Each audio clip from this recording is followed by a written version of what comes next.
Hey guys, you are watching your anime world. How are you all?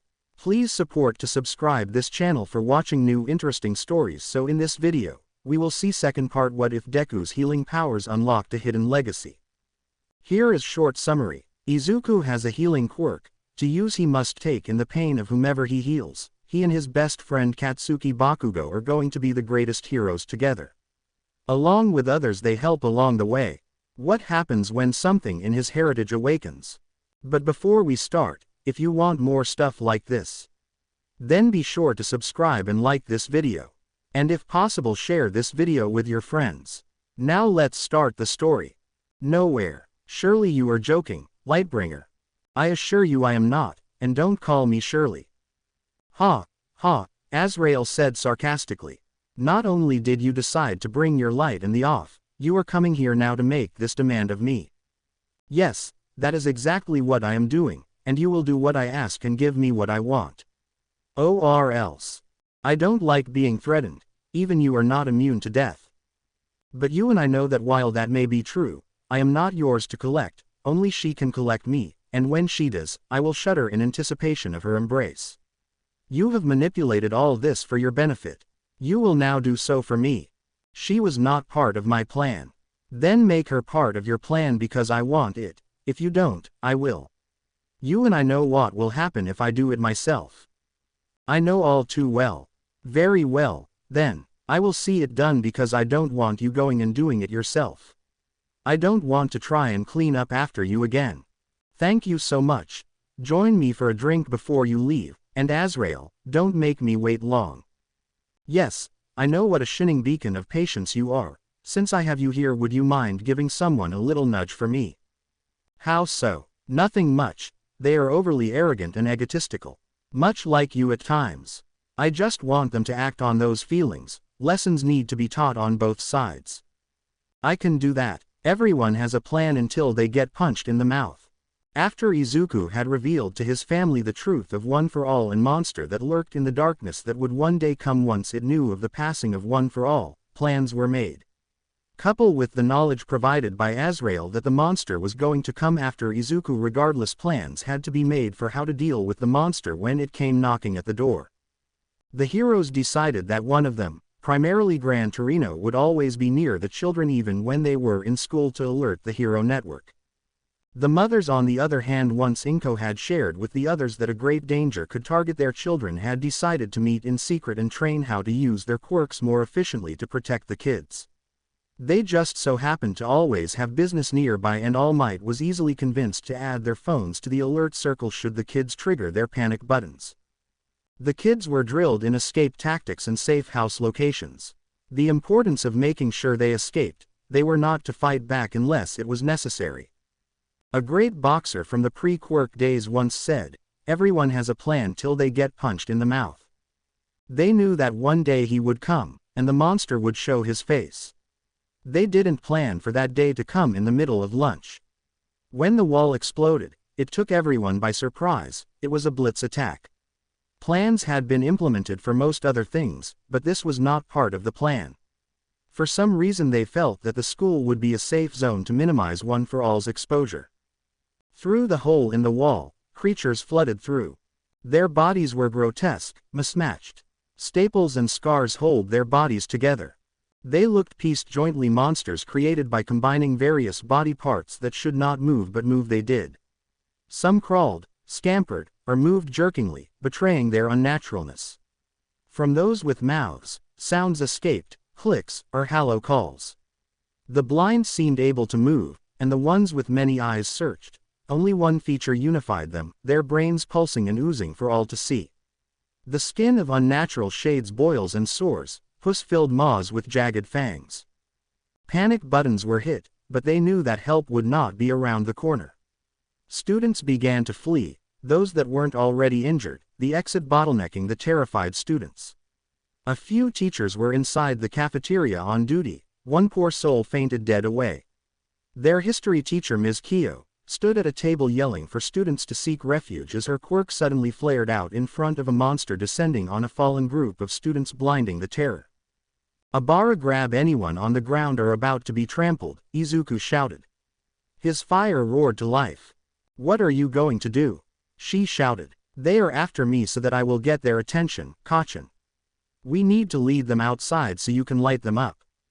"I got your back, bro, follow me," he called out, moving towards a wall that bordered the courtyard.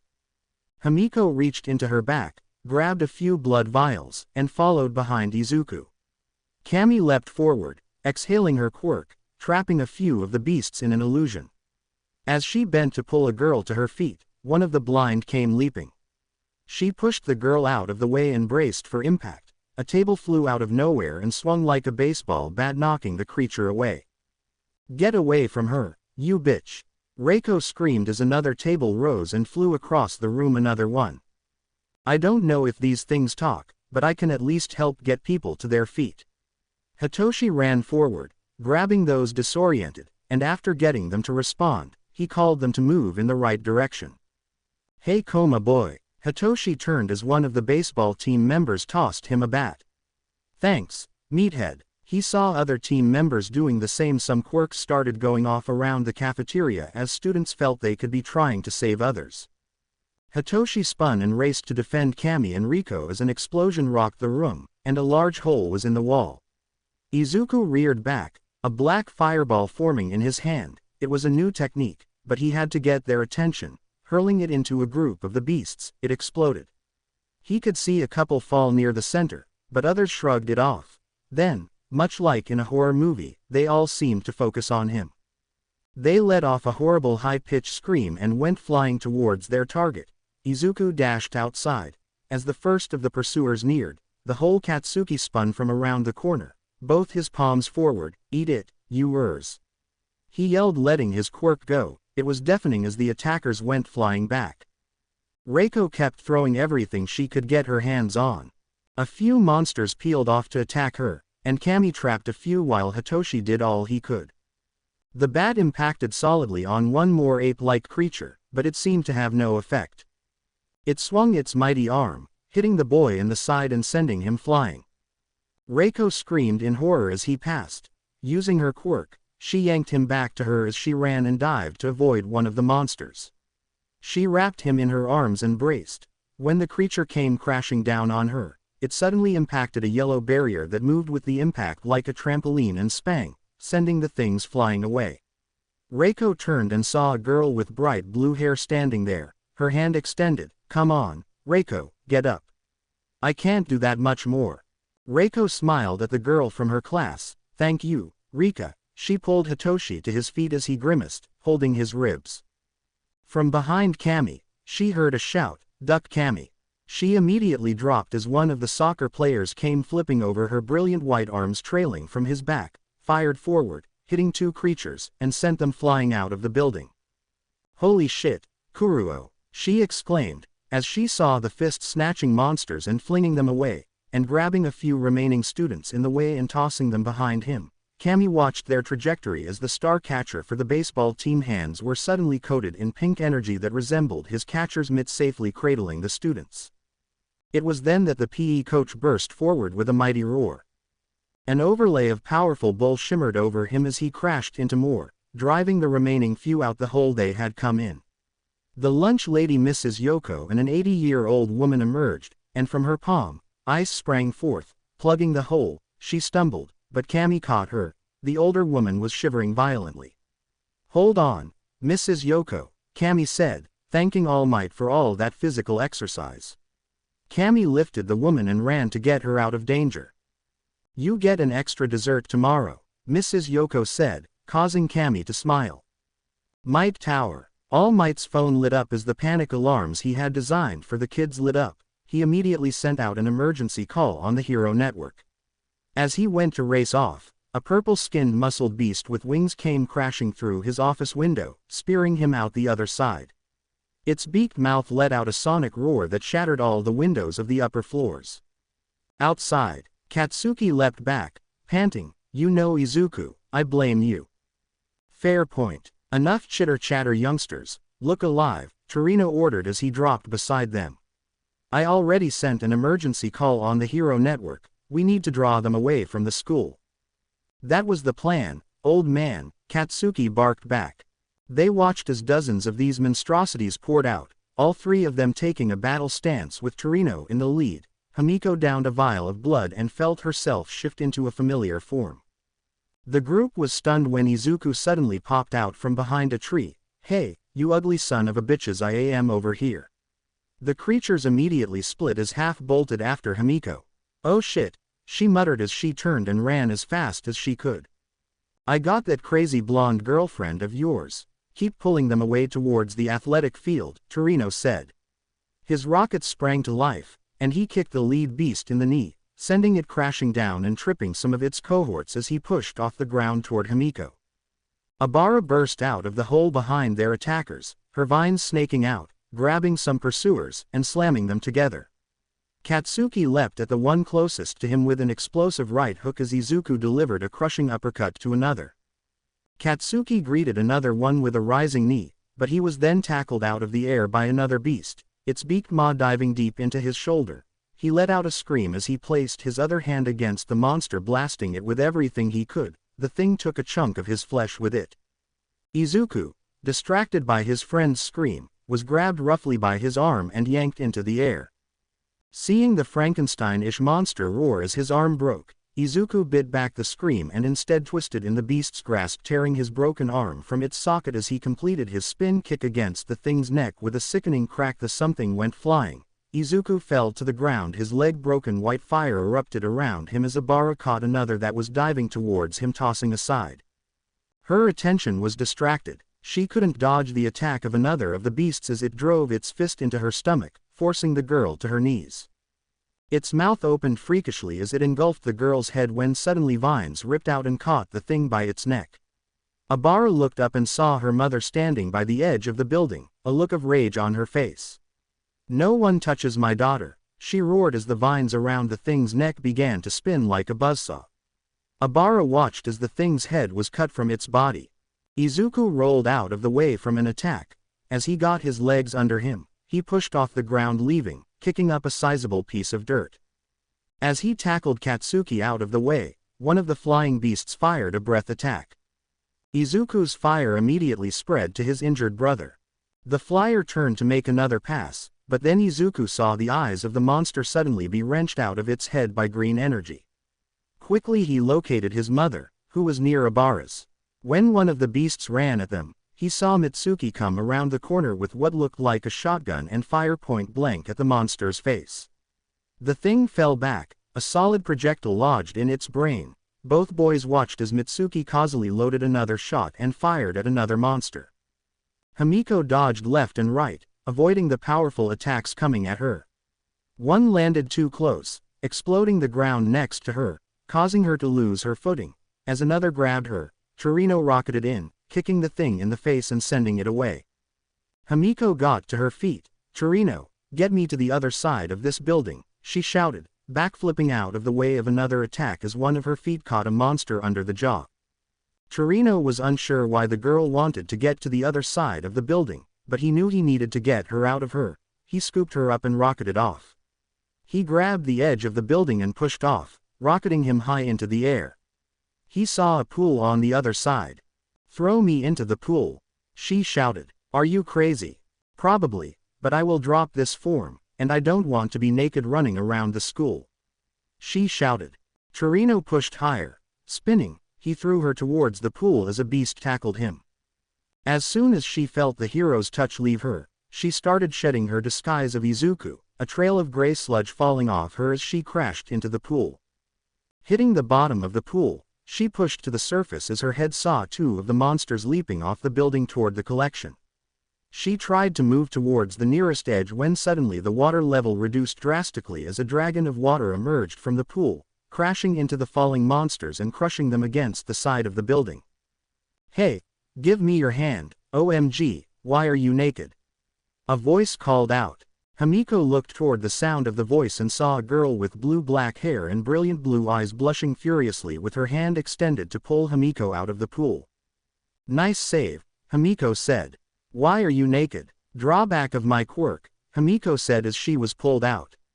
"Thanks again," she shouted, racing towards the locker room. "What's your name?" "Sujin." "Get thee out here," Sujin, Himiko shouted. Put some clothes on, you freak. The girl shouted as she raced in the opposite direction. The thing that should not be. Torino managed to break free of the monster bloodied. He rocketed back to the real Izuku, seeing the two boys with Abara at their back fighting off the horde of monsters attacking them. The two boys were working like a well-oiled machine, with the girl and her vines working overtime blocking attacks and grabbing monsters to toss them away. He smiled as he dashed in, knocking another away and landing near Izuku. I need some healing, lad, he called out. Izuku, not turning his back, just extended his fire and healed the hero. The trio of mothers were working towards them as some local heroes arrived on the scene.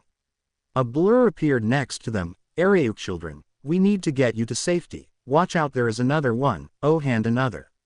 They watched as the heroes' fists flew in a blur. Once the group was together, they mounted a counterattack with the local heroes. As the last of the beasts fell to the ground, not moving, a feeling of relief started to wash over them when a shadow appeared over them. A man was floating above them in a chair wrapped in strange white energy with strange machines attached to him. He was bald, and his eyes were covered by skin, with a peculiar metallic mask over his face. He was wearing a black suit with a crisp white shirt. All for one, Torino hissed. Kids, get the hell out of here. Call All Might, call everyone.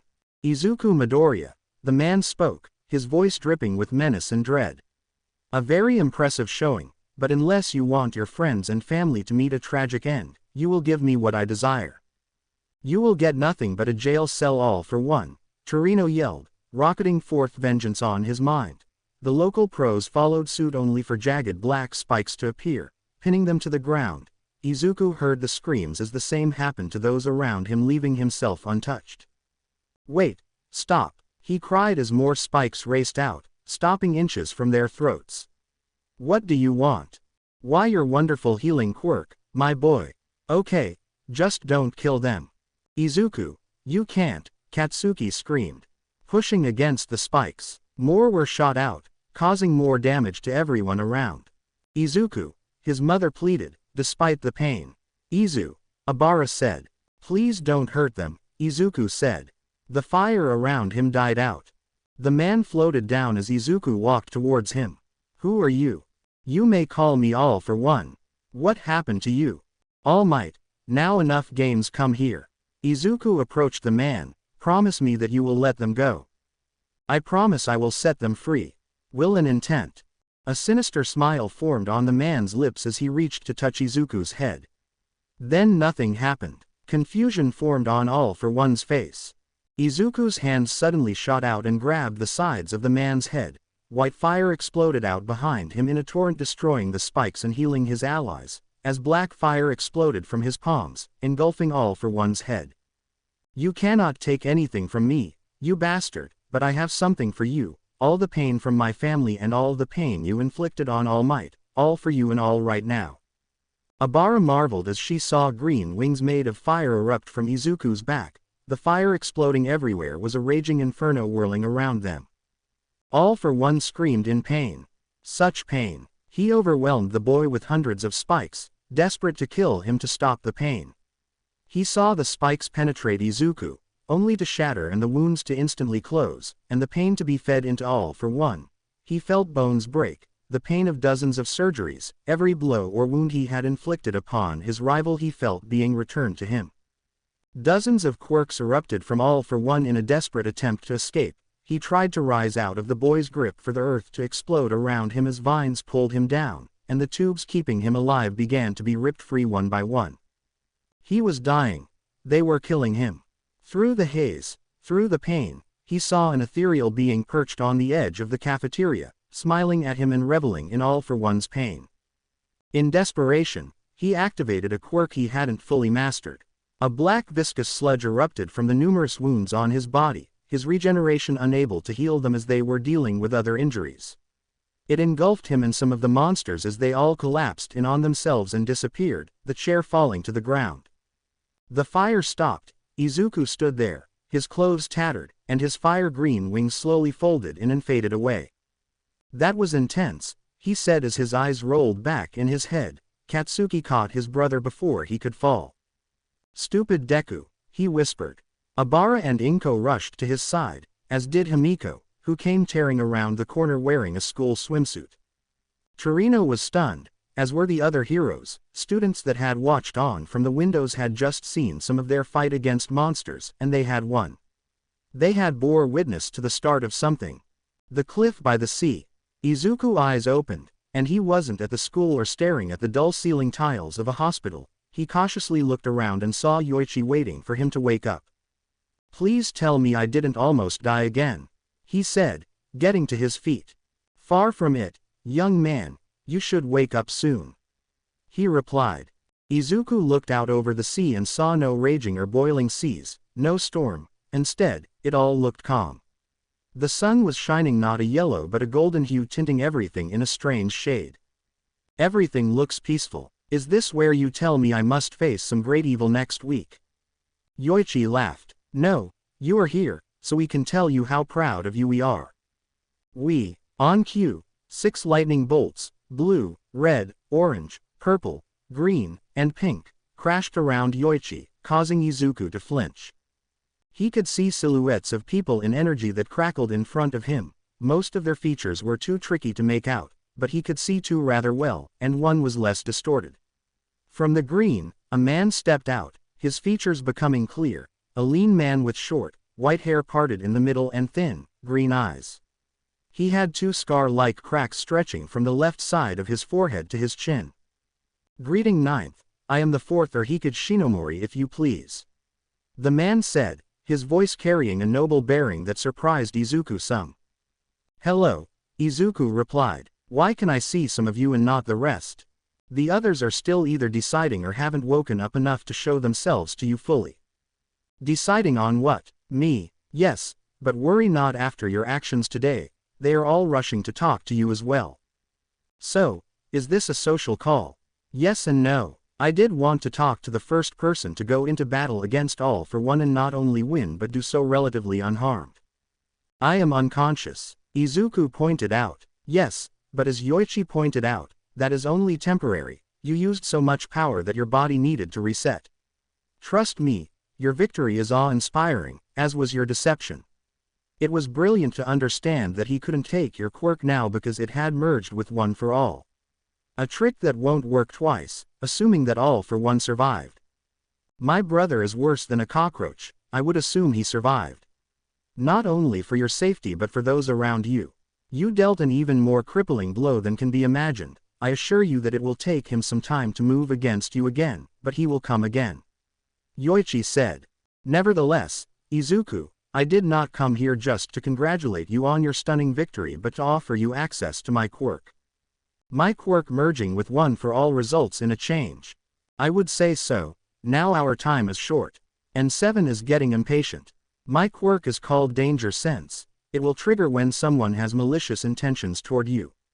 At first, it will be like an early warning system but with training, it will enable you to dodge attacks you didn't see coming or even have your body move before your mind can process. Like precognition or combat precog. That is an interesting way of looking at it, Hikage said. I don't know if I could say no but accept. How will I train it? Learn to recognize the sensation and react, if possible, and we can pull you back here. I can help train you while you sleep. That doesn't sound like fun, but we have no choice. I understand, Ninth, but we do what we must, do we not? That we do. Now I better let 7 have her turn, or she will burst. He said, stepping back, his form fading into the green energy, but Izuku found he could still see him inside it. The purple energy practically leapt forward. It was Nana. Hey, Runt, she said with a beaming smile. Do I get your quirk, too? He responded, matching her smile. In time, we don't want to overload you, I just wanted to say how proud I am of you for sending that douchebag packing. But like Yoichi said, you bought yourself some time. Please don't waste it. Keep your friends, family, and those lovely ladies close and keep pushing forward. Nana sprang forward and hugged Izuku. It was warm and familiar to it that he couldn't place. Instinctively, he returned the hug. Now, wake up before they freak out anymore, she said with a smile pushing him back. The real world. Izuku awoke, still being held by Kachin. Bro, I didn't know you cared, but what if Kami and the girls see? Katsuki sputtered and dropped Izuku. Dick, how long was I out? Izuku said, as he looked up into his girlfriend and Inko's eyes. Only about 30 seconds, Inko said as she helped him. Are you okay? Do we need to seek help, or do you need to heal? I am fine.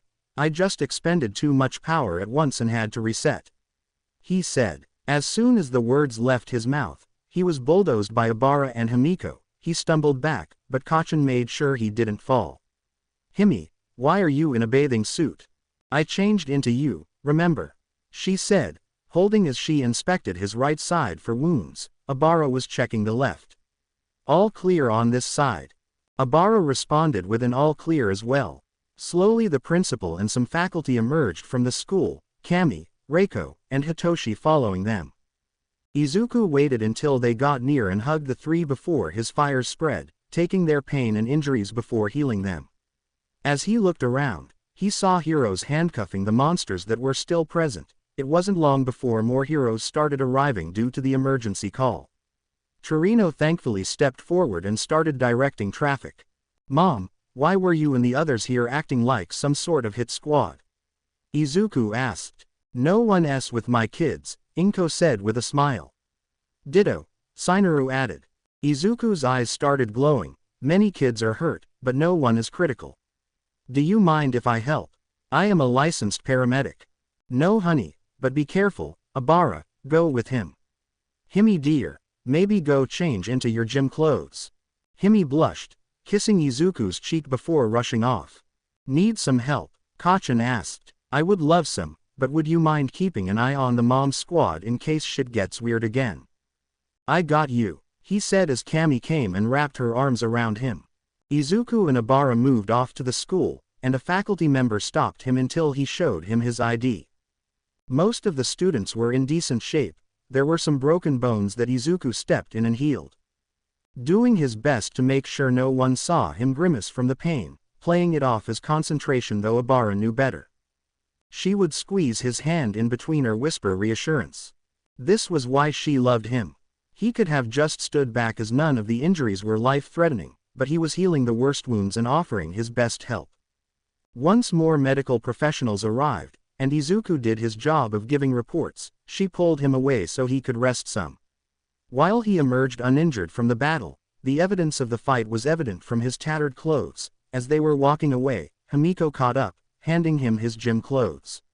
Izuku thanked her with a kiss on the cheek, ducking into a bathroom to change. Is he okay? Himiko asked Obara. Physically, yes, but he will need us later.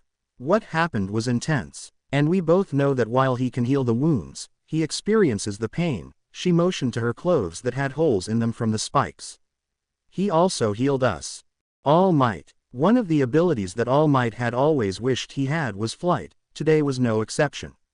Having to fight an aerial battle when you can't fly is one of the most challenging experiences, having emerged victorious partly due to the timely arrival of Yukio the dragon hero. He thanked the young hero as some of the beasts collapsed on themselves till only one remained. After ensuring it was secure, he apologized to Yukio before he leapt off. His mind raced as he moved towards the school until he heard an all clear over the radio. He called Torino, who briefly filled him in. When Toshi heard the words all for one, and Izuku beat him, the hero thought he had gone insane. Instead of rushing off, Torino told him the children were acceptable and for him to hang back. There was enough of a media circus without the number one. Instead returned to help Yukio with the questions and paperwork from the battle. His successor had not only battled all for one but had won and had emerged uninjured. He felt pride. He knew he had correctly chosen, but now this was confirmation that they had done so. When he landed in UA, he received a phone call from his friend Detective Tsukauchi. Hello, Naomasa. Ah yes, I have employed the three of them as sidekicks. It is part of a women empowerment program I am heading up. No, that is not a gun. It is a support item that triggers her quirk to allow the deployment of non-lethal projectiles. Yes, I have the forms for you in the morning. The return to school the following week was bizarre, to say the least. The group, while not shunned, had been left alone. But that was no longer the case. The baseball team was talking with Hitoshi. Some girl named Sujin was being all friendly with Himiko, Reiko and Riko were hanging out, and Kami stopped having to pay for lunch. But the way that Obara, Katsuki, and then Izuku were being treated was with an almost reverence. So many had seen their fight with the monsters, and then with a mysterious man in the chair, they saw that man immobilize and defeat the pro-heroes who had responded in seconds. They then saw Izuku step forward and display the fire he had put forth, healing his allies and then hurting the man in the chair. At first, some student bodies screamed in terror, watching the fire engulf the heroes, his friends, and his family. But when there were no screams and no smell of burning flesh, they could see that those bathed in the white fire were healing, and the only one screaming was the man in the chair. But he wasn't being burnt. Then, after the battle, they saw Izuku go to those with broken arms, and the white fire would heal them. When asked, they all said the same thing, that it felt calm and soothing, no heat, no pain. It wasn't until after the paramedics and the other first responders arrived that Izuku left with his girlfriends to change and wait to be questioned like everyone else. There were no legal problems as many students reacted to the invasion and used their quirks to defend themselves and save others. News cameras were everywhere during the aftermath, with many students being interviewed in the news channels. Quiet to all of this was Izuku and his group, no interviews, no media appearances, in fact, they were strangely silent on the whole matter. When the group returned to school, they acted like nothing had happened. They took the new interactions in stride and carried on. It took a few weeks for things to truly get back to normal as far as media coverage and such, but inside the school, it had become a rallying point as many students had stepped up. Some were even talking about UA, not all were talking about the hero course, but now the thought of going to the top school in the country was not so ludicrous to some. After all, studying harder isn't so daunting when you have survived an attack on your school by an army of monsters. This is where the group found themselves. It had long been known that they were all aiming for UA. Now others were coming to them asking for help, tips to study and improve their chances. An after-school club was created so all the students who wanted help could get it. It helped that the students in the year gave the service. Izuku Katsuki was 1 and 2 or vice versa most of the time, but they had fallen one semester to Obara, and then it had become a game of which one would take the top spot in which subject. Hitoshi and Himiko often placed in the top 10, along with Kami and Reiko. It was turning into a factory for UA hopefuls. Unwanted attention. It was the Saturday after the attack. The kids were all at home resting, studying, or being teenagers, stuffing their faces and hanging out. The knock at the door was unexpected, and they immediately stiffened. Inko walked to the door, but not before checking the recently installed camera to see who was there. When she saw 3 people in black suits, it didn't give her a very reassuring feeling. Immediately, she sent the photo to All Might, Rei, and Mitsuki, who went shopping for the family dinner later.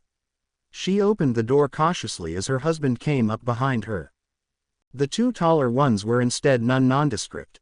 The man was bald, of average height and build, and the woman had the same black hair pulled in a tight ponytail. They wore sunglasses and didn't move. The one in the lead drew their attention for more reasons than one. The woman in front was a little shorter than Inko, and they were wearing heels. She had blonde hair with striking aqua-colored eyes, and she was young. To Inko's eyes, she was maybe no older than 12 or 13. "Hello, Mr. and Mrs. Midoriya. I'm so sorry to bother you on a Saturday, but my name is Hino Hiro, and I am the Undersecretary for the Hero Commission of Japan. I am sure you can ascertain why we are here." "The incident at the school," Inko responded. "Yes, that is correct. Not to be rude, but you seem rather young to be the Undersecretary for the Hero Commission. May I please have some identification for you and your associates," Hisashi said, stepping forward. He touched Inko's shoulder and had her move behind him. "Of course, Mr. Midoriya," she responded with a lovely smile while her eyes glinted in annoyance. As her subordinates showed their identification, she handed hers over to allow him to look closer. "As far as my appearance goes, my quirk slows down my aging, a grand thing to have when I am in the prime of my beauty but a terrible burden to endure at age 4. Ms. Hiro said. Hisashi examined the identification. Everything seemed proper, but he couldn't tell if it was a fake. "How can I help you, Undersecretary Hiro?" We at the Hero Commission are investigating the incident that occurred on Thursday. This investigation is separate from the police as this involves heroes responding to a call. Also, this case involves underage persons and quirk usage. We were looking to interview with you sons and daughter. Shouldn't this be done in a formal setting instead of at our residence? Yes, we can go that route if you so choose. I was hoping to keep things informal not to cause any more stress on the children. Inko, who was looking at her phone, stepped up. While I appreciate your thoughtfulness, Ms. Undersecretary, according to Article 43.5.99218 subsection 3.5-A87 of the Hero Commission Guidelines, no interviews shall be conducted with any person or persons unregistered with Hero Commission of Japan shall be interviewed during an official investigation without legal counsel present, and a registered heroes as an advocate present. The official notice must be supplied with 2 full weeks prior notice to allow the interviewees to prepare and arrange appropriate counsel. Unless the interviewees waive their right to legal counsel, hero advocacy, and prior notice. Inko took a breath and looked the woman in the eye. We do not waive our right to counsel or advocacy or notice. If you plan on interviewing any of our children's associates, I have forwarded them the same information and assure you that I will tell you the same thing. Well then, Ms. Midoriya, I thank you for your time, and you will receive notification by this evening. Ms. Hiro said as she donned her sunglasses, and the trio exited to the street where their vehicle was waiting. The real trouble began when the first footage was leaked, then more and more. The creatures were plastered across every television station all over the country and some outside the country. The students' faces were blurred out, but all out on display. The quirk usage, the horror of the scenario, everything. When the footage of the fight outside leaked, all hell about broke loose. Katsuki, Abara, and Izuku all fighting back to back, blurry footage of the mom's squad. Torino is rocketing off, looking like he abandoned the kids when he went to save Himiko. Izuku and his fire lit up the televisions as the first live reactions had people screaming. Seeing his fire engulf friends and heroes, the ramifications started setting in when they noticed it healed them. The impaling of the spikes on the heroes and his healing them and driving off all for one while being repeatedly stabbed but walking away unharmed started to send things into overdrive. This one-person healing force, why weren't they receiving special training and on staff at major hospitals? While some in the media pointed out that this was just a kid, not knowing all the facts of his quirk and calling him to be forced to serve at hospitals or disaster scenes was incorrect. He had a choice on how he wanted to use his quirk, and the child had a choice of what career they wanted to pursue. Those on the other side used the needs of the many arguments that the number of lives this child could save vastly outweighed anything else. When parliament members began to speak out on either side, things started to get dicey. By the end of the first week, names started being leaked. Students who fought in the cafeteria were first. Once those dominoes began to fall, it was only a matter of time before Katsuki and Abara's names were discovered, leading them to the one everyone was clamoring for, Izuku Midoriya. The reporters camped outside the house that first morning was a near-mob scene, to say the least. His parents weren't able to go to work. He, Himiko, and Hitoshi couldn't go to school. The Hero Commission stated that the investigation was ongoing and that Izuku Midoriya had been scheduled to be interviewed. They would release a statement afterward. The kids had to be loaded into the car with their faces concealed to be driven to school. The school had to employ more security to keep the reporters off campus. Amazingly, the student body that had been saved, especially those who had joined the study group, showed their support, with some of the boys even wearing green-haired wigs to mess with the reporters. Something had to be done, and it was decided that a press conference before the Hero Commission meeting was the best way to prevent the commission from spinning the narrative. All Might and Endeavor wanted to be there to show their support, but it was worried that it would cause even more trouble if the top 2 heroes were shown to be involved. Ultimately, it was set up to be held at the UA with Nezu and Recovery Girl as his support. His parents and friends would be there, but Izuku argued that he needed to be the one to talk. UA. Press room. With the flash of hundreds of light bulbs after an introduction by Nezu, Izuku Midoriya walked across the stage, his nerves erect but doing his best to look calm. He placed them on the sides of the podium, locating the projection screen with his speech on it. To appease his trembling hands, he gripped them tight. Before he began, He waited for the press to calm down, Nezu had advised. Ladies and gentlemen of the press and citizens of Japan, I am Izuku Midoriya, the young man from the videos shown with those in the media have dubbed Healing Fire. I call my quirk Spirit Fire. I felt it was necessary to come here today to address all of you so that I can set the record straight on some things and hopefully end this debate on my future.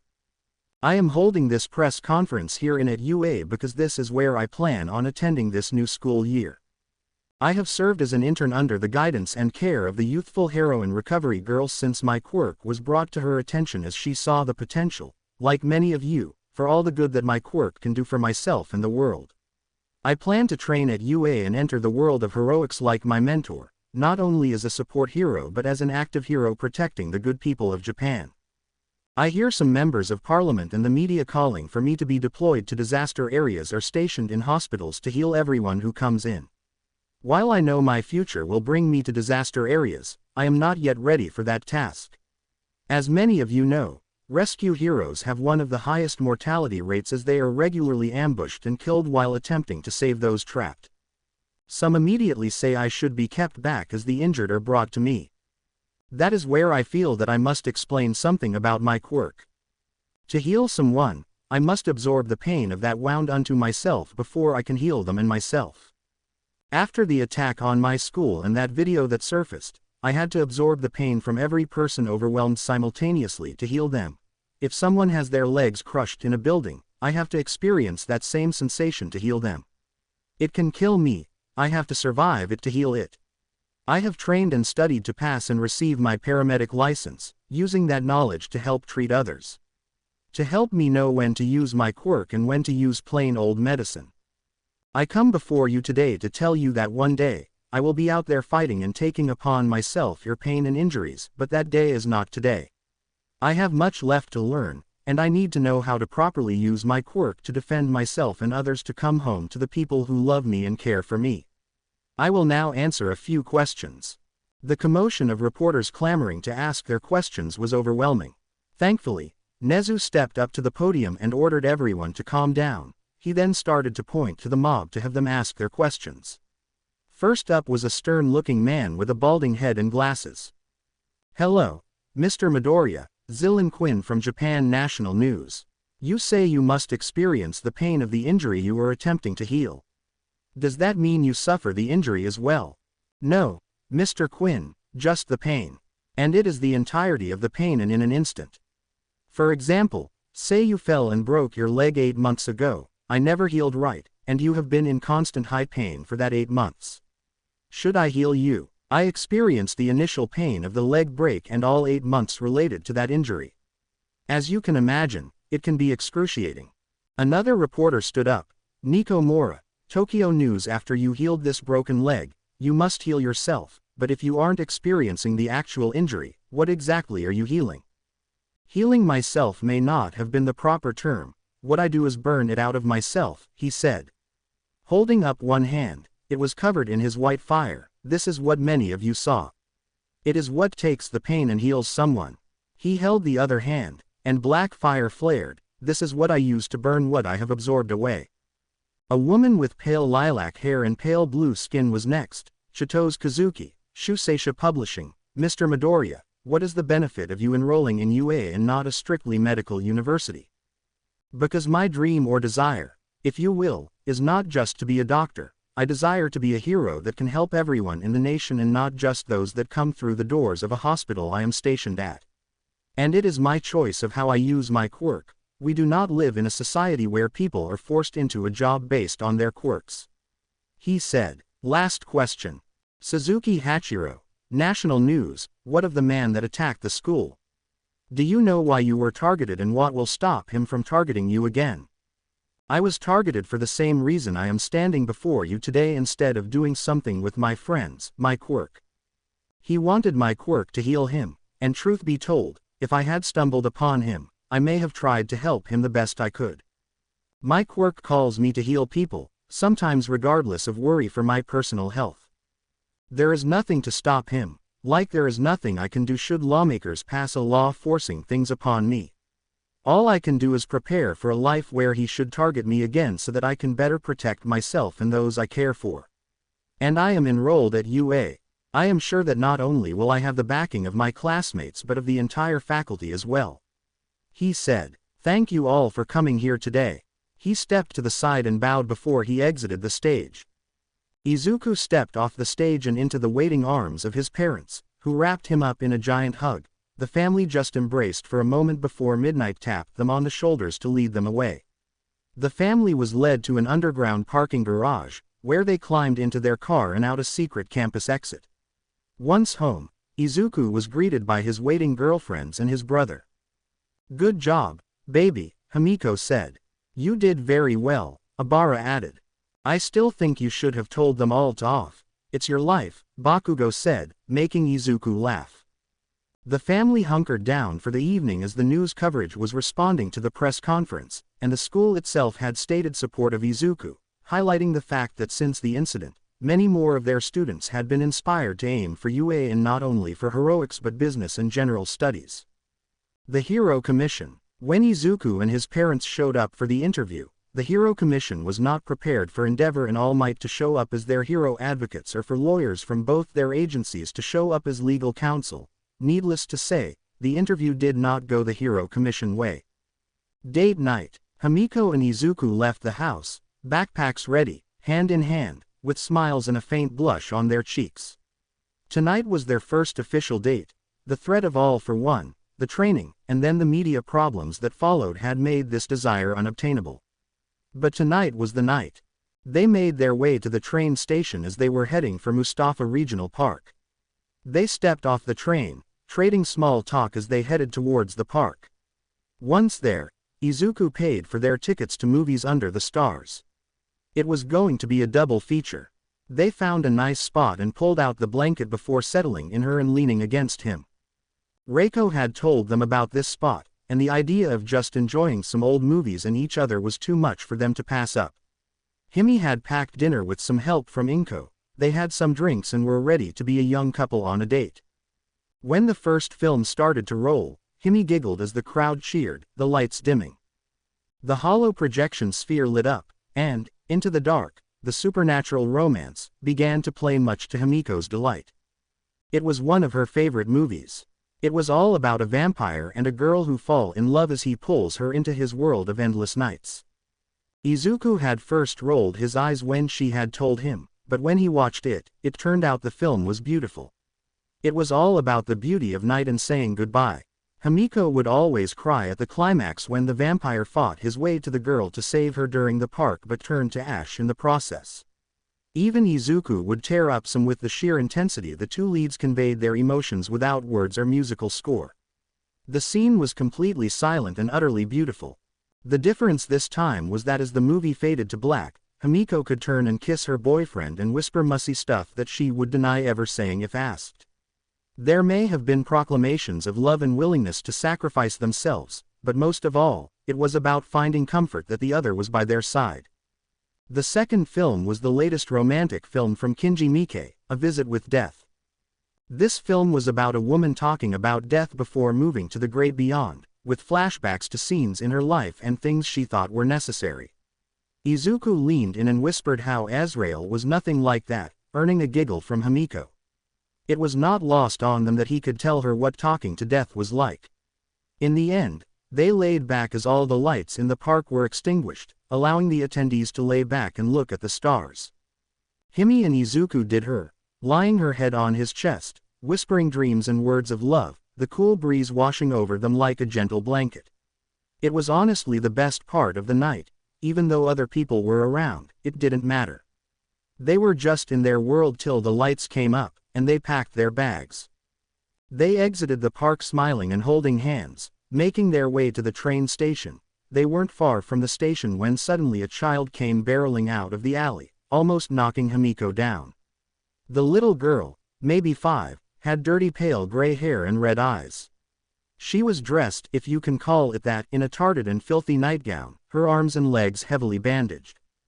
Her eyes were filled with panic. She radiated terror as she looked down the alley. "Please help me," she whispered desperately. Izuku's eyes began to glow, and he almost fainted as he read the girl. His anger began to spike to a level he hadn't known possible. "There you are, Eri," a voice from the alley called. Emerging from the alley was a man in black pants and a black shirt. White tie, shoes, gloves, green bomber jacket with purple fur trim, and strange, stylized plague doctor mask. His thin eyes, with small gold irises, seemed to glow in the moonlight. Izuku quickly looked around and spotted Azrael leaning up against the street light. "It will take me 45 seconds to walk from here to where you are. When I get there, someone is coming with me." Azrael's voice rang through Izuku's head. "Thank you so much for finding my daughter, she sometimes gets confused."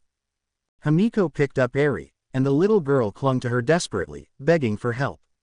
Himiko looked at Izuku and saw an absolute rage on his face she had never seen before. White fire erupted around Eri as Izuku narrowed his eyes. -3, 4, 5, 6, 7.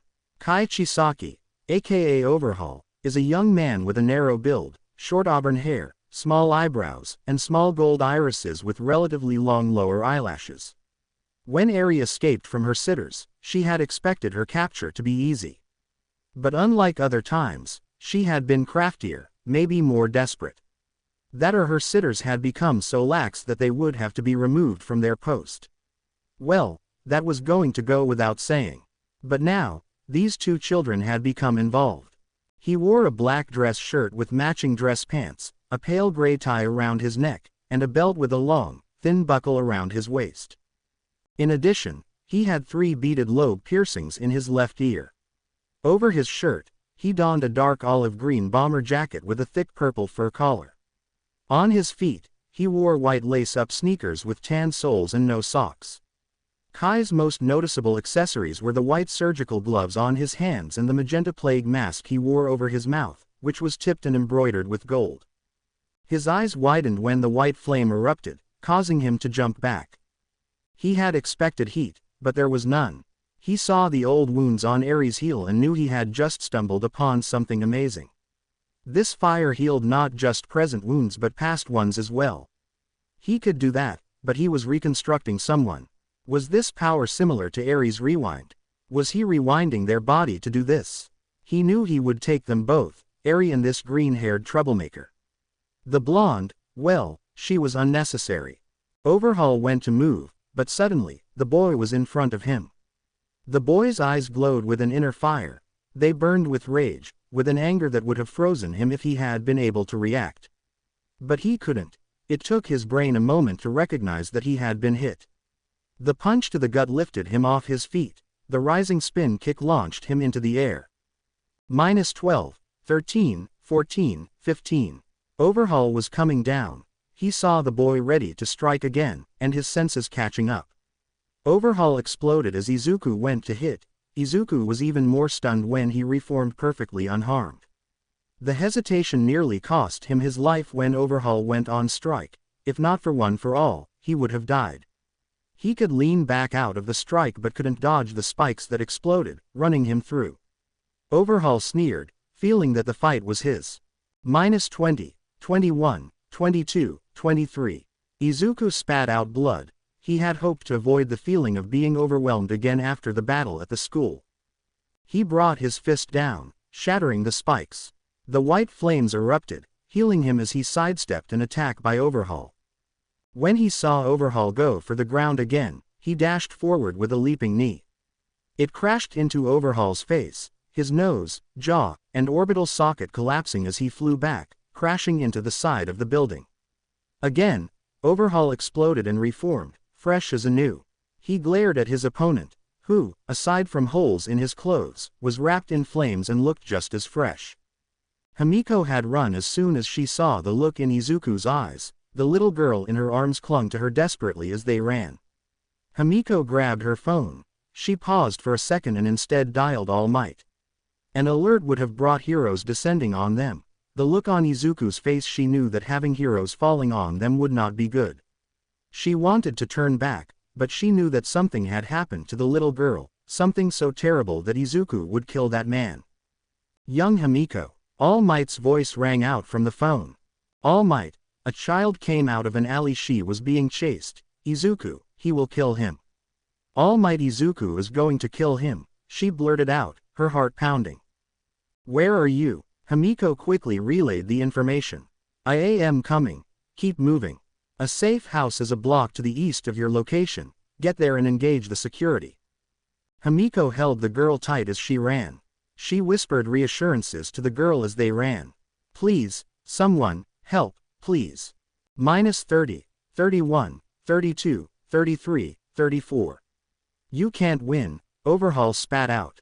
One touch and you are done. Then the blonde and Eri will be mine again. This world is diseased, and she is the cure. Nothing will stop me from ridding this world of the disease known as quirks. I don't care what the reason may be, I know what you did to her, and you will never touch her again. Izuku's voice was cold, the firestorm running through his body was raging, ready to explode. Only the promise of sweet release kept it in control. This is where you end. Your ashes will scatter on the winds as empty and meaningless as your words. Enough. You end now. Overhaul roared as they charged at Izuku. -40, 41, 42. Asriel was beside them, a few feet away. His approach had been steady since the start. There is no rush movement, just a regular walk. The pace of death was never to be slowed, it was never rushed, it didn't run. It came for all just the same. Overhaul and Izuku collided. Overhaul feinted to the left and slipped past Izuku's right-handed swing. He smiled as his hand came inches from his target. Victory and the future were within his grasp. -44. All he felt was fingertips lightly touching his throat. Kai Chisaki. Kai was a person who had a strong fear of germs, avoided social interactions, and had a deep-rooted desire to restore the world to the way it was before the quirk phenomenon. He believed that quirks came from rats and that they caused people to develop heroism or villainy syndromes. Kai considers these abilities a plague on humanity and looks down upon anyone who uses them for good or bad. He sees these actions as sicknesses. Kai was determined to eradicate all quirks, not only because of his phobias but also because it would enable the Yakuza to regain the power they once held over society. His sense of morality was lacking, and he possessed a huge ego, believing that he was the only person in the world who understood the true nature of quirks. The paradoxical nature of Kai's reliance on his quirk that he named after himself, giving a simple but grand name. Not after a disease or a sickness that he believed them to be. Kai's disregard for human life is evident in how he treats people as mere tools to achieve his goals. He would not hesitate to experiment on or sacrifice them for his benefit. This perspective extended to everyone around him. They were all beneath them, all diseased. He would be the one to cure everyone. He frequently mistreats and humiliates Eri, his boss's granddaughter and the linchpin of his plans, using threats and guilt to assert his dominance over her. No one was safe from his ruthless methods and willingness to go to any lengths to achieve his goal. No one is safe from Kai's ruthless methods, and he will go to any lengths to achieve his objectives. He had been ready to sacrifice everyone and anything for his goal. Nothing mattered but ridding the world of this disease. The touch was gentle, a caress. As his mind registered, he had to be touched. He was preparing to activate his quirk to remove the latest obstacle, this boy. Then the pain. Pain was the only word to describe it, but it was lacking.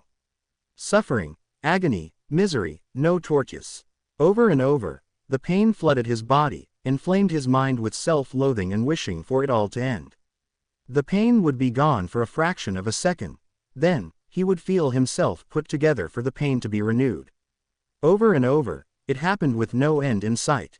Izuku. The images of Overhaul's life played through his mind, showing him the type of person he had fought. The type of person he had killed. The firestorm that had been built up and raging as soon as he had healed Eri and the knowledge of what had been done to her been screaming to be unleashed. He let it go as soon as he felt his fingers make contact. The raging inferno begged for release, the black fire longed to be free. Izuku obliged. There was no hesitation. When he healed the girl, Eri, he knew what had been done, what Overhaul had put that girl through. His mind was diseased in a way similar to Himi's when they found her. He could absorb it, but he couldn't have cured him. There was no madness to lift, no fog of confusion to relieve. This man who could have been great, changed the world and been a hero to rival All Might was so broken that he couldn't be fixed. He had crossed the line in a blatant disregard for anyone that wasn't him. He would kill anyone or anything that didn't conform to his ideal, and with the proliferation of quirks, that was the entire planet. It was tragic. His power would have been such a boon to society and his mind, but there was no saving him. His future was now only ash. Himi. She burst through the door of the safe house, slamming it behind her. The little girl finally unburied her head from Himi's shoulder. "It's okay," Himi whispered. "It will be okay." "But Overhaul," she whimpered. "Izuku will stop him," Himi told her. "Izuku will make it all better, like how he healed you." "He will never stop," the little girl cried. "Please don't let him get me, please don't make me go back," she begged. "He will never touch again, I swear," Himi said, pulling the girl close. "I promise, everything will be okay." One should not make promises that they cannot keep. Himiko. Himiko spun around at the sound of the voice, expecting the little girl to cry out, but she wasn't moving. The man speaking was sitting in a chair in the corner. He leaned forward with an enticing grin. "I am pleased to meet you. I hope you guess my name." "What?" Himiko looked at the girl and then at the man. She drew a small blade and put herself between the man and the little girl. The man rose to his feet. He was slender as he walked forward. He almost seemed to float and glide towards her as he came into the light. She realized it wasn't a man but a woman. "Who are you, and what are you doing here?" Himiko asked, doing her best to maintain her composure. The woman was beautiful, stunning even. She had an unearthly allure. It surprised Himiko, but this quality called to Himiko. It pulled on a primitive instinct. It was a strange, frightening experience but somehow also arousing. Don't worry too much about it. Now the problem is that the overhaul problem has been dealt with, but the fallout. Now, that is going to be something. What are you talking about? Himiko lowered the knife some. Izuku just killed a man in the middle of the street. There will be consequences for that. The commission will pounce on him like a cat on a mouse. Noble as it was, there is no proof of overhaul's crime. The school was one thing, but stealing a child and murdering the person who claimed to be their guardian. "What are you doing here? What do you want?" Himiko said, her fear trembling at the back of her voice. Fear of what would happen to Izuku, of what would happen after this night. Would she even see him again? "You called for help. I am here to provide that help. Nothing is for free. You are not doing this out of the goodness of your heart," Himiko said, keeping her eye on the being. "Normally, there would be more of a process, but this suits my best interests. But there will be a cost. I will call upon you for a favor in the future." "Why should I believe you? How do I know that you are telling the truth?" Himiko stepped forward, her grip tightening on the knife. "Why should I believe any of this? Why shouldn't I just stab you right here and now? You have such spunk. I like it. But look into my eyes, Himiko. If you do not take this deal, your Izuku will be taken when the sun peaks over the ocean. I will be able to adjust and adapt, but what about you? And yours? You knew there would be a time when you had to save him from himself. To cross the lines that he couldn't. Now, Himiko, do we have a deal? I want the little girl to be safe with us," Himiko countered. She knew what she was doing was dangerous. She knew this person wasn't lying. Something in her soul told her that, but it was also screaming that this was a trap and wrong. All Himiko could do was say yes. She hated and feared it, but she knew what to do. "Excellent. Have a wonderful evening." Izuku and Azriel. Izuku stood there in the street. It was then that he noticed that others had gathered. Some had their phones out. He watched as they looked at their phones simultaneously, pressed some things, and walked away. He turned his attention to the ash rising from an unnatural breeze, twisting and floating in front of his eyes. It had once been a man, a person, a diseased and evil man, but a man nonetheless. Now that person was ash in the wind. He looked to the side and saw Azrael standing there, staring at the ash, his hand moving. The ashes swayed and moved with his every gesture, bending to his whim. "In the end, it doesn't matter," Izuku said. "This isn't the end. It is merely the end of the physical. Why would I be needed if this was the end? I don't know how to feel," Izuku said quietly as he extended his hand towards the ashes. They withdrew from his hand, still dancing but not touching him. I wanted him dead. I knew what he did, I knew what he put that girl through, and I wanted him dead. I wanted him dead before I even considered that he could be saved. I have no words of comfort for you. I want to blame you. I want to shift blame, but I know what my actions were. Izuku withdrew his hands from the ashes. You gave me a chance to live. What I healed from her should have killed me instantly. What I said was the truth. I was coming to collect you for what you did, I just allowed you to give me him instead. I wanted him more anyway. Couldn't you have just taken him whenever you wanted? It doesn't work that way. It used to, but that was long ago. Rules and all. It is strange to hear you talk about rules with what you are, Izuku said. He pointed to the people just walking by, ignoring everything that had happened. You're doing. No, that was someone else. As you are aware, our interactions have attracted the attention of others. I will look into it if someone wants to curry favor with me. What happens now? He looked as the ashes rose into the air and began to disperse into the night. You must answer your friends, mentor, and family and live with what happened today. You dance along this edge with me. I will not allow you to exchange your life for another's every time you decide to act rashly. You can heal slowly, not all at once. Act like it, or those ashes will be yours. I understand, Izuku said quietly. His phone ringing suddenly gave him a jolt. Looking at the caller ID, he saw it was All Might. When he looked, Azrael was gone. Hello All Might. Izuku. After a brief explanation to All Might with a promise of more, he was told to head to the safe house.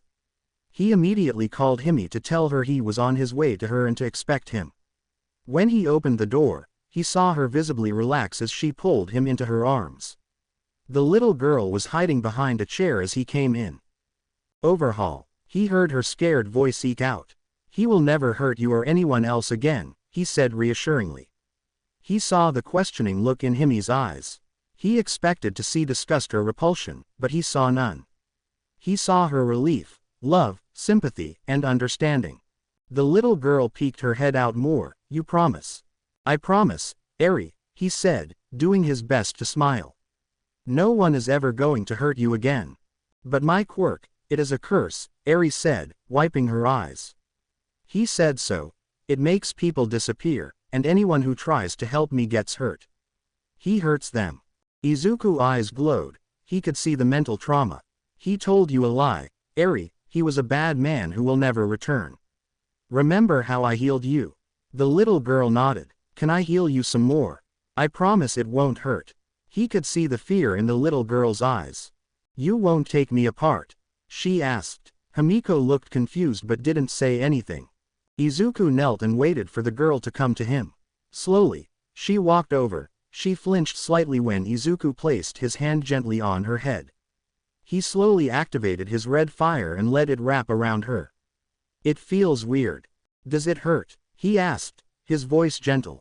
He smiled when the little girl whispered no. As he felt it seep into his mind, he fought back a tear.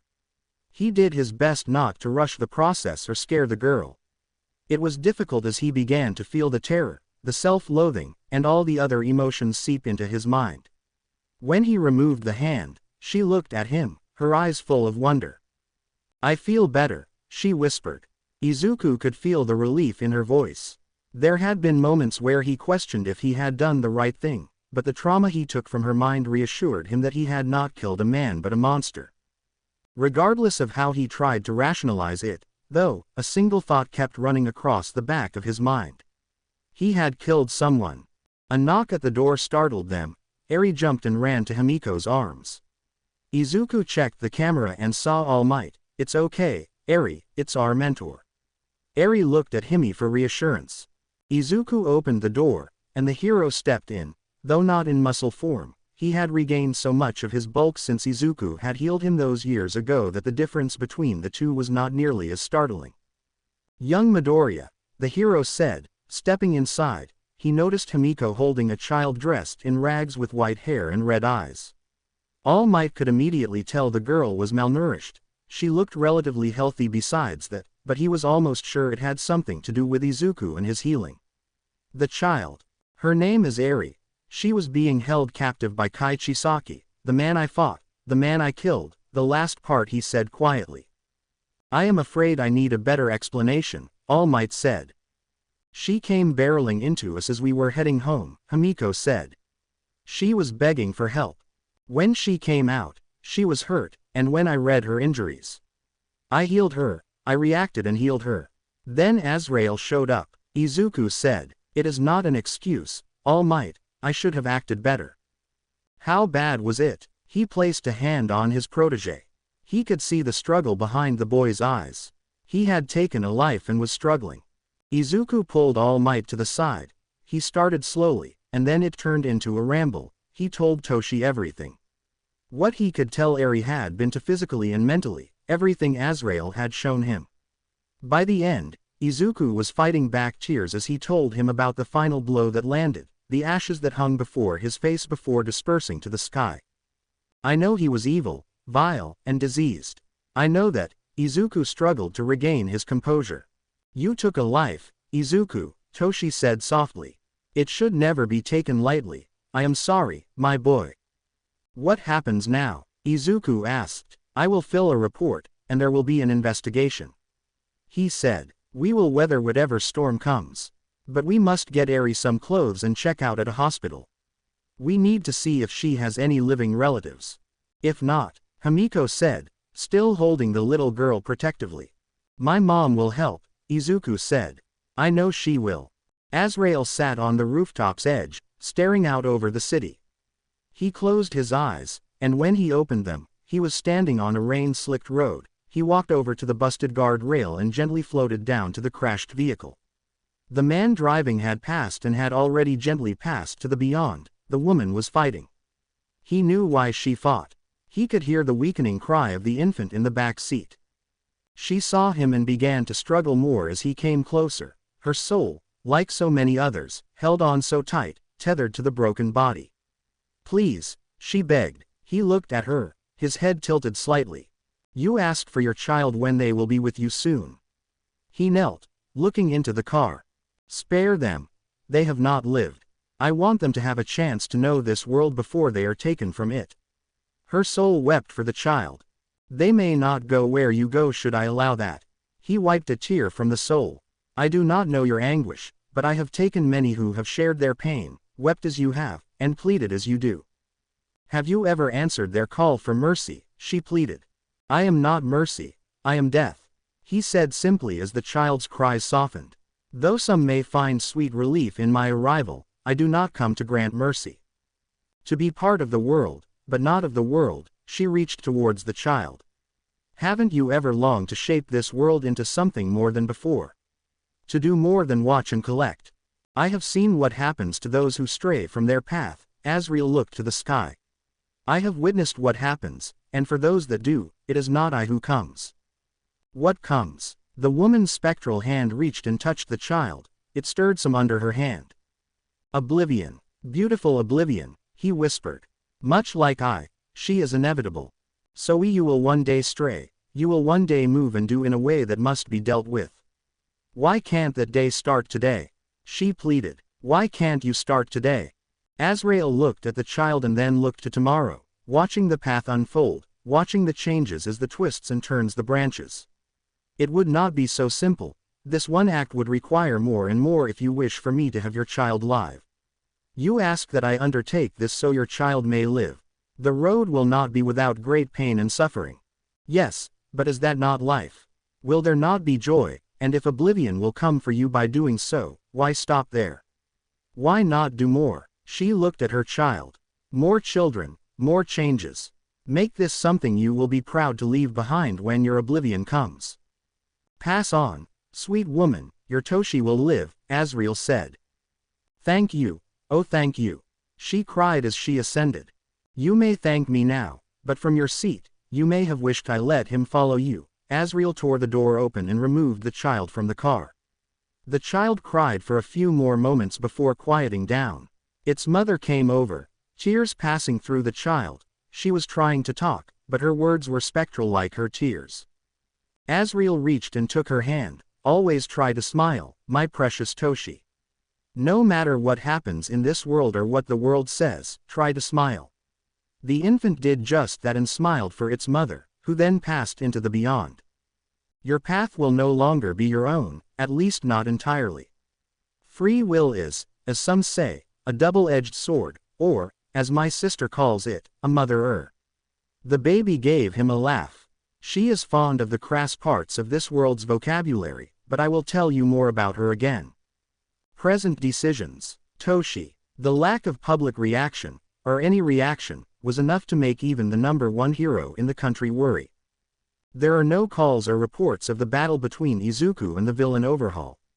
He had known that his former sidekick and renewed friend Night Eye had been investigating the gangster regarding various illegal activities, including but not limited to drug trafficking. A hazardous drug that had gotten the name Trigger. He was going to Night Eye's agency to talk to him, waiting for the explosion of chaos that never came.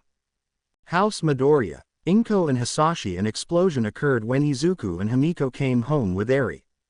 Hitoshi sat quietly in the corner, watching and observing. The little girl was terrified of everyone. When Inko and Hisashi began to argue, she seemed on the verge of passing out.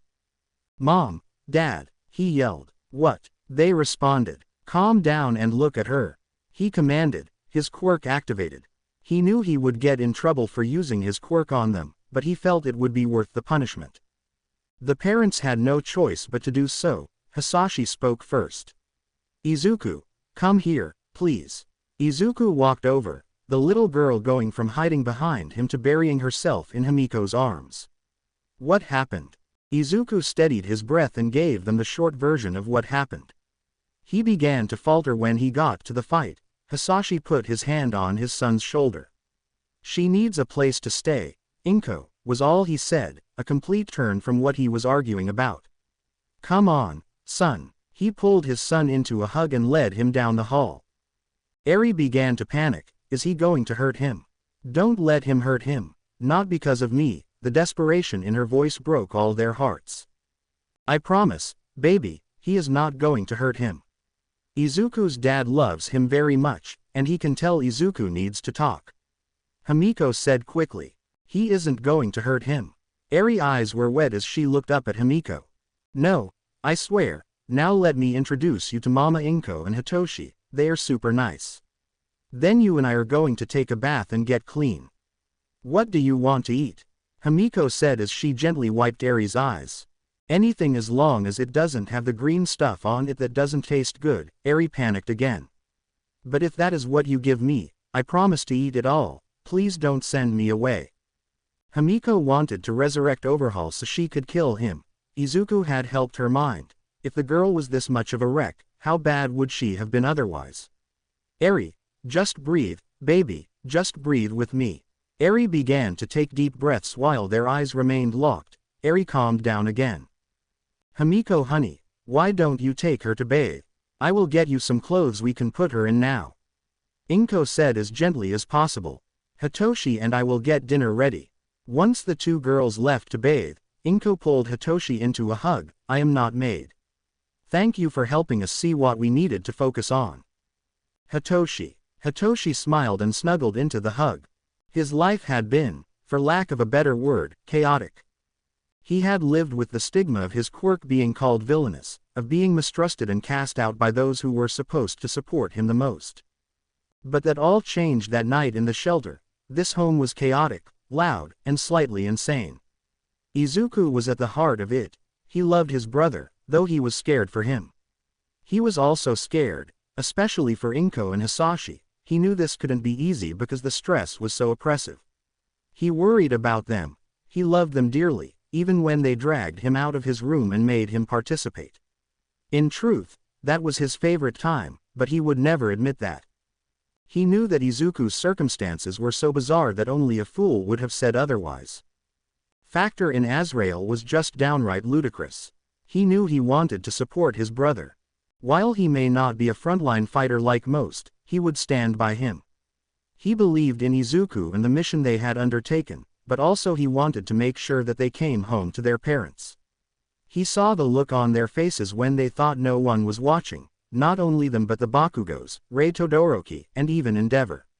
He had heard what happened to a family when a child didn't come home. Izuku saving Toya was all he needed to see. It may be seen as stupid, and he knew it was a near impossible task, but as long as the breath was in his lungs, he would do everything he could to ensure they came home to their parents. He had found those who would support him, and he was not about to let them suffer more than anguish if he could stop it. Shoto. He sat in the corner of the dojo, panting. It was a tricky balancing act, not overheating or freezing himself out, but it worked out just fine. Today, he had been pushing his fireside. He didn't know why, but he was restless, and when he was restless, he went hard on fire. He closed his eyes, steadied his breathing, and slowly let the coolness of his icy side wash over him. He went and checked his phone. He saw a few mixed texts from his friend and some from his siblings.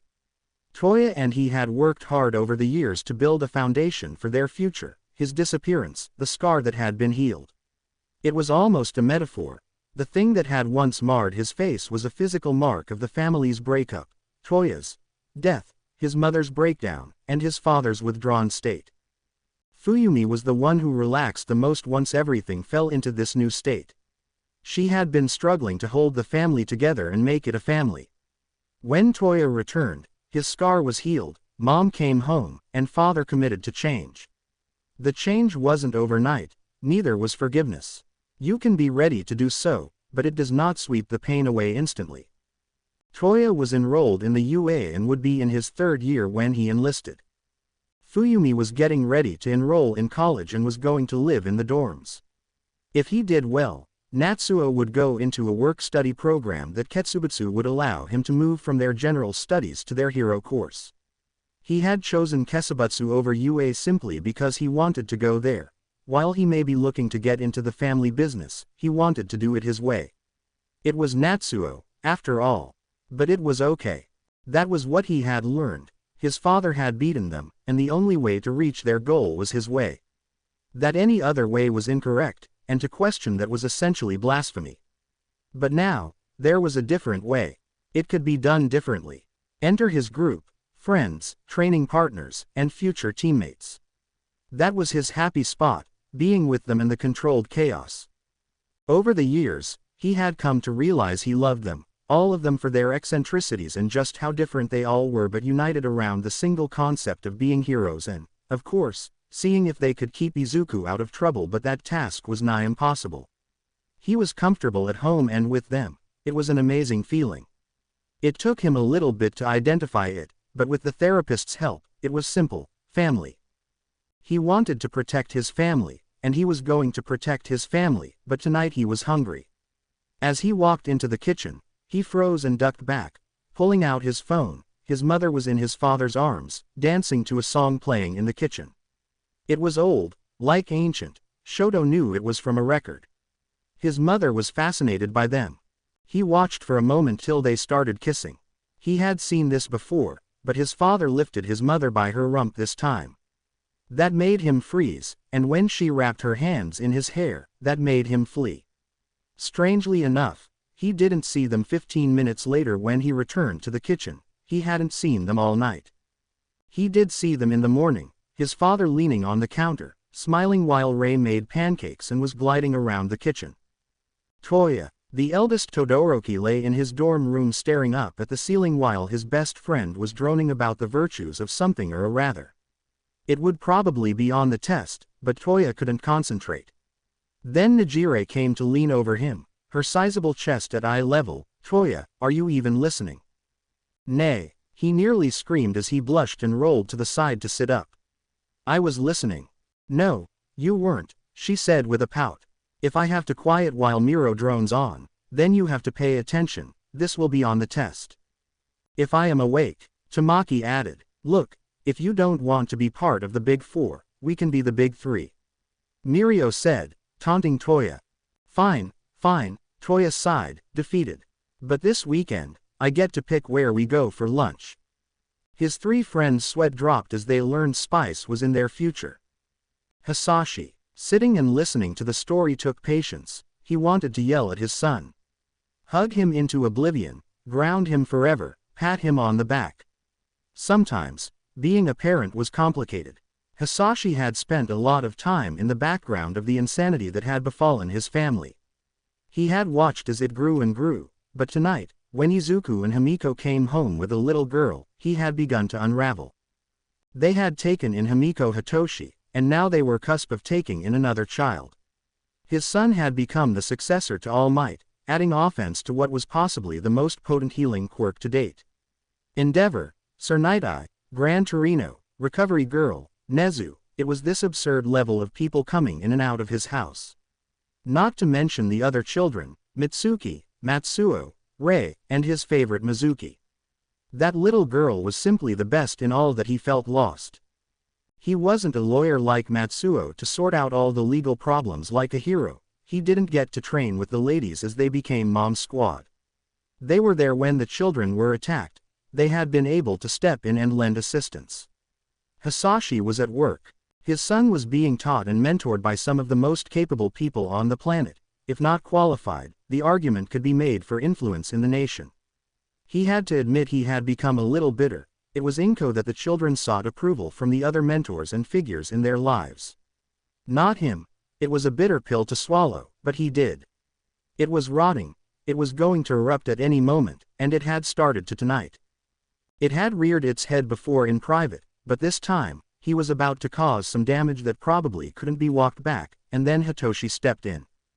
When Hisashi saw that little girl, he faltered. When he saw the look on his son's face, he nearly broke. Hearing the words that Izuku had told Inko and him, he knew there was more that Izuku was holding back. In that room, he saw not the successor of All Might, not the rallying point of change, not the pawn of Azrael, the protege of Recovery Girl, he saw his son. And his son needed his father. Hisashi has been so lost and caught up in trying to see where he fit in, not seeing the role he needed to play, that of the children's father. He went to work, put the roof over their heads, and put food in their bellies. Thankfully, on that last part, All Might helped due to his insane training regimen. He and Matsuo were not there to try and run in and save the children all the time, they were there to be steady hands, guiding hands. At this moment, it all drifted away, no matter who came into their lives, All Might, Azrael, or the Tooth Fairy, he was their father. Izuku, Himiko, and Hitoshi, he was there to be that voice of calm, that steady presence, that rock in their lives. When Izuku finished and was broken, Hitoshi took him in his arms and squeezed him ever so tight. "I am proud of you, Izuku," he whispered. He felt the boy stiffen and want to protest. "The road that you are going down is going to be hard. It is going to be difficult, and though you can wish you had another way, maybe you did. But that is something that will come with learning and more experience. But that man would have killed you, killed Himiko, killed whomever he needed to continue on his sick dream. You stopped him. Sometimes, you will be called upon to make hard decisions." He could feel Izuku calming down. You will have those around you who must make that hard decision, you now know what that is like. Never forget, son, I may not be running around like all the others, but I am always here for you. Thanks, Dad. Izuku held him for a moment before stepping back and drying his eyes. Izuku pulled out his phone and sent a simple text message to Ibara. "I need you. Eri." She had been bathed before. It was a simple, if not sometimes harsh, experience, with someone yelling at her to go faster. When Himiko sat behind her and gently washed her hair this time, she was thankful that water hid her shock and tears. The gentle nature of the girl behind her, washing her hair and helping her to wash her body, the dirt and grime just disappearing. Eri looked at her arms where the scars were, where he would always leave them, only to see them all gone. Izuku had fixed them, though she thought she could still see them. When the cleaning was done, she wasn't plunged into ice-cold water. Instead, she got to sit with Himiko. Himiko was asking her questions. At first, she was afraid to answer, afraid of answering wrong, but it only took her answering once. That was all it was needed. Her fear was muted, and her mind didn't scream at how she was a monster or how she was evil, vile, or sick. It was quiet. Here, she felt safe, something she dreamed about and wished for, but something she had all but forgotten. "Can I stay with you?" Her little voice rang out. "I can be good, I promise." "Of course you can, sweetie," Himiko whispered, hugging Eri. "I know that everything is going to be just fine." Something in Eri wanted to say no, but it was overshadowed by the feeling that Himiko was right. That as long as she had Himiko and Izuku, then everything would be fine. Ibara. She arrived after dinner. Himiko had Eri in her room when Ibara came. She was directed to the back porch, where she saw Izuku sitting in the swing, looking up at the night sky. "Talk to me, my love," she said, wrapping her arms around him from behind. "I killed a man today," he said as his hand came up to hold her. "Why?" Ibara whispered. He was vile, a monster. His quirk could disassemble and reassemble matter. He felt Ibara stiffen. He could have been a rival to All Might, if not even better, due to the versatility of his quirk. He could choose to what state things would be returned. And he used it to torture a little girl, but exploding her and putting her back together, again, and again. My lord, why? Ibara's mind was aghast at the very thought. He felt quirks were a disease and that she was the cure. Izuku let go of her arm and stood up, the swing between them. When he saw her, I saw what he did. When I healed her, I knew it. Was there another way? Ibara looked at him, then the barrier he had put between them. I don't think so. He wouldn't have let me or Himiko walk away. His gaze finally meets hers. I understand if. Do not finish that statement, Izuku Midoriya. The fierceness of her voice stopped him cold. I can see how these weighs on you, and if it didn't, then that would be a whole other conversation. I know that someday, we will all have to choose. I pray that I am wrong, but I am not that naive. Izuku, I love you. God put us together for a reason. He brought you into my life for a reason, and I will not walk away from you. I called for you when you were dead. I will call for you even if you can't hear me. I will make you hear me, and you will come to me. We have not had enough time. We will never have enough time. He felt lifted and entangled by her vines as she brought him around to face him. She pulled his face towards her and kissed him. Do you feel regret? Yes, he whispered. Do you wish for another way? She kissed him again. Yes. He closed his eyes as a black whip leaked past her vines, and he pulled her into a kiss. Stay with me tonight. We can do the above the cover below the cover. I will. Now, where is the girl? With Himiko. I would like to meet her. Ibara released him. As he did her, they took each other's hands and returned to the house. Do not take this wrong, but how are you not in jail now? To add to an even more bizarre night, it was like no one noticed, Izuku said. Azrael was there, and I asked him if he had something to do with it, but he said that someone else had interfered. And this doesn't bother you? She replied, surprised. It does, but I can only handle what I can now. The big picture is off the radar right now. I am glad you called me. Ibara squeezed his hand. I am, too, he returned her squeeze. Let me introduce you to Eri. Introducing another child into the Midoriya home for wayward children was surprisingly much less complicated than anyone could have anticipated. Eri was attached to the hip of Himiko. The only other person she would go to was Izuku. It took a bit to introduce her to the others. It would have been a slow and arduous process. Except for one thing. Katsuki Bakugo. Mizuki walked in, saw Eri, stomped over to her, and grabbed her hand. We are going to go play. It wasn't a question, it wasn't a request and left no room for argument. But what if the bad person comes for me? Eri tried to protest. Then I will blow them up. Mizuki turned around and looked at Eri, is the bad man still out there? No, they have been taken care of, Izuku said. They all saw the look of disappointment cross Mizuki's face. How are you going to blow them up? Eri asked. With my mind, Mizuki responded. Izu said it was fine, however. Now, let's go play. Eri couldn't think of a response, and the thought of going against this little girl was not in her best interest. My name is Eri. I'm Mizuki, but you can call me Mizu. Everyone seemed surprised that the only person allowed to call her Mizu was Izuku, and that was under the belief that she called him Izu. I don't know how to play. Eri mumbled. Then I will teach you, Mizuki said, and the two girls entered the backyard. Shouldn't we stop them? Hitoshi said. I am not going out there, Katsuki said with a smirk. You are welcome to try. Hitoshi's sweat dropped. No, thank you, I choose life. Very noble of you, my dear, Reiko said. patting his shoulder and earning some giggles from the rest. They did make their way outside, but they were sitting on the back deck going over some notes and studying for a test in school, leaving the mothers inside. "Where are Fuyumi and Natsuo?" Kami asked as Shoto was staring at the bowl of fruit. "Natsuo will meet Toya at UA for training, Fuyumi has a date," he said, plucking out a strawberry. "OMG, she has a date with who? And did your dad freak out?" Kami said, suddenly more interested in the answer than anything. "Honestly, I have no idea," Shoto said. Kami instantly deflated, though she wasn't surprised Shoto didn't seem interested in romance. Meanwhile, "So the boy killed someone," Enji said, looking across the table at All Might. Sir Night-Eye and Gran Torino joined them. "Yes," All Might said gravely. "From what I understand about the battle, it was a kill or be killed moment." "Overhaul, he can kill with a touch," Night-Eye added.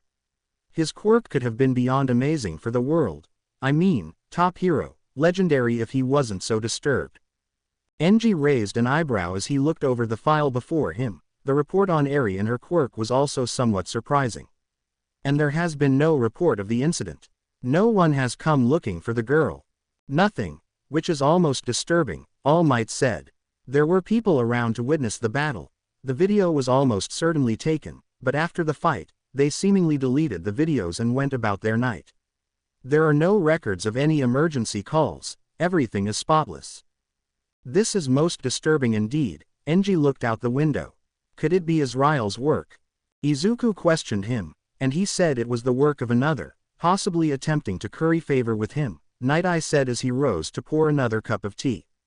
"I still question if this Azrael is real," Enji said, returning his gaze to All Might. "I thought you had suffered a mental break when you told me about that, but as you also revealed the truth about your quirk, I couldn't find a reason to doubt it. And even if it is a delusion of his quirk, it seems to drive him to save others, it led him to Toya after all." "What are we going to do then?" Torino said with a little bit of grumpiness in his tone. "Nothing has changed. We have to track down All for One and end this," All Might replied. "Agreed, not only for the sake of the world but for the children as well," Enji added. "The children, I don't have words," Katsuki said, hugging Izuku tight. "I am sorry that you had to go through that." The silence from Reiko, Shoto, and Kami was nearly deafening. They looked at their friend, and seeing the toll of him making such a hard choice was difficult. They listened as he shared what had been done to Eri, what had been revealed to him when he had killed Overhaul, and the torment that I had brought him. Izuku looked at Mizuki and Eri playing in the backyard, a simple game of kicking the ball back and forth. It was heartbreaking watching the uncertainty playing out on Eri's face. "I don't think I will ever stop asking if there was another way, but he was so evil," Reiko said. She got up and joined Katsuki in the hug. "That man was pure evil. Maybe with years of training and other heroes to support and help you, there may have been another way, but that was not the case, my friend. I think nothing less of you. I am saddened that I cannot share this burden." "Ditto," Kami said, joining in the hug. Shoto didn't say anything as he joined in. Once they separated, they soon made their way out to join in the game. "Inko and Hisashi, I don't know what we are going to do," Inko said, her arm around her husband's waist. "He is being dragged into so many things that how do we keep up?" "We can't," her husband replied. "We can't keep up with him, but we can be there when he stumbles or needs to let go for a moment. We can't all be part of the mom action squad. No one messes with my babies while I'm around," Inko smirked. "Are you really okay with all this, honey? I felt hurt that it seemed I was being pushed into the background, that decisions and things were happening without my consent," he sighed. "It was an ego thing, but then I saw it in his face, and when I talked to him, I realized that my job is to do all I can to support him and all of them.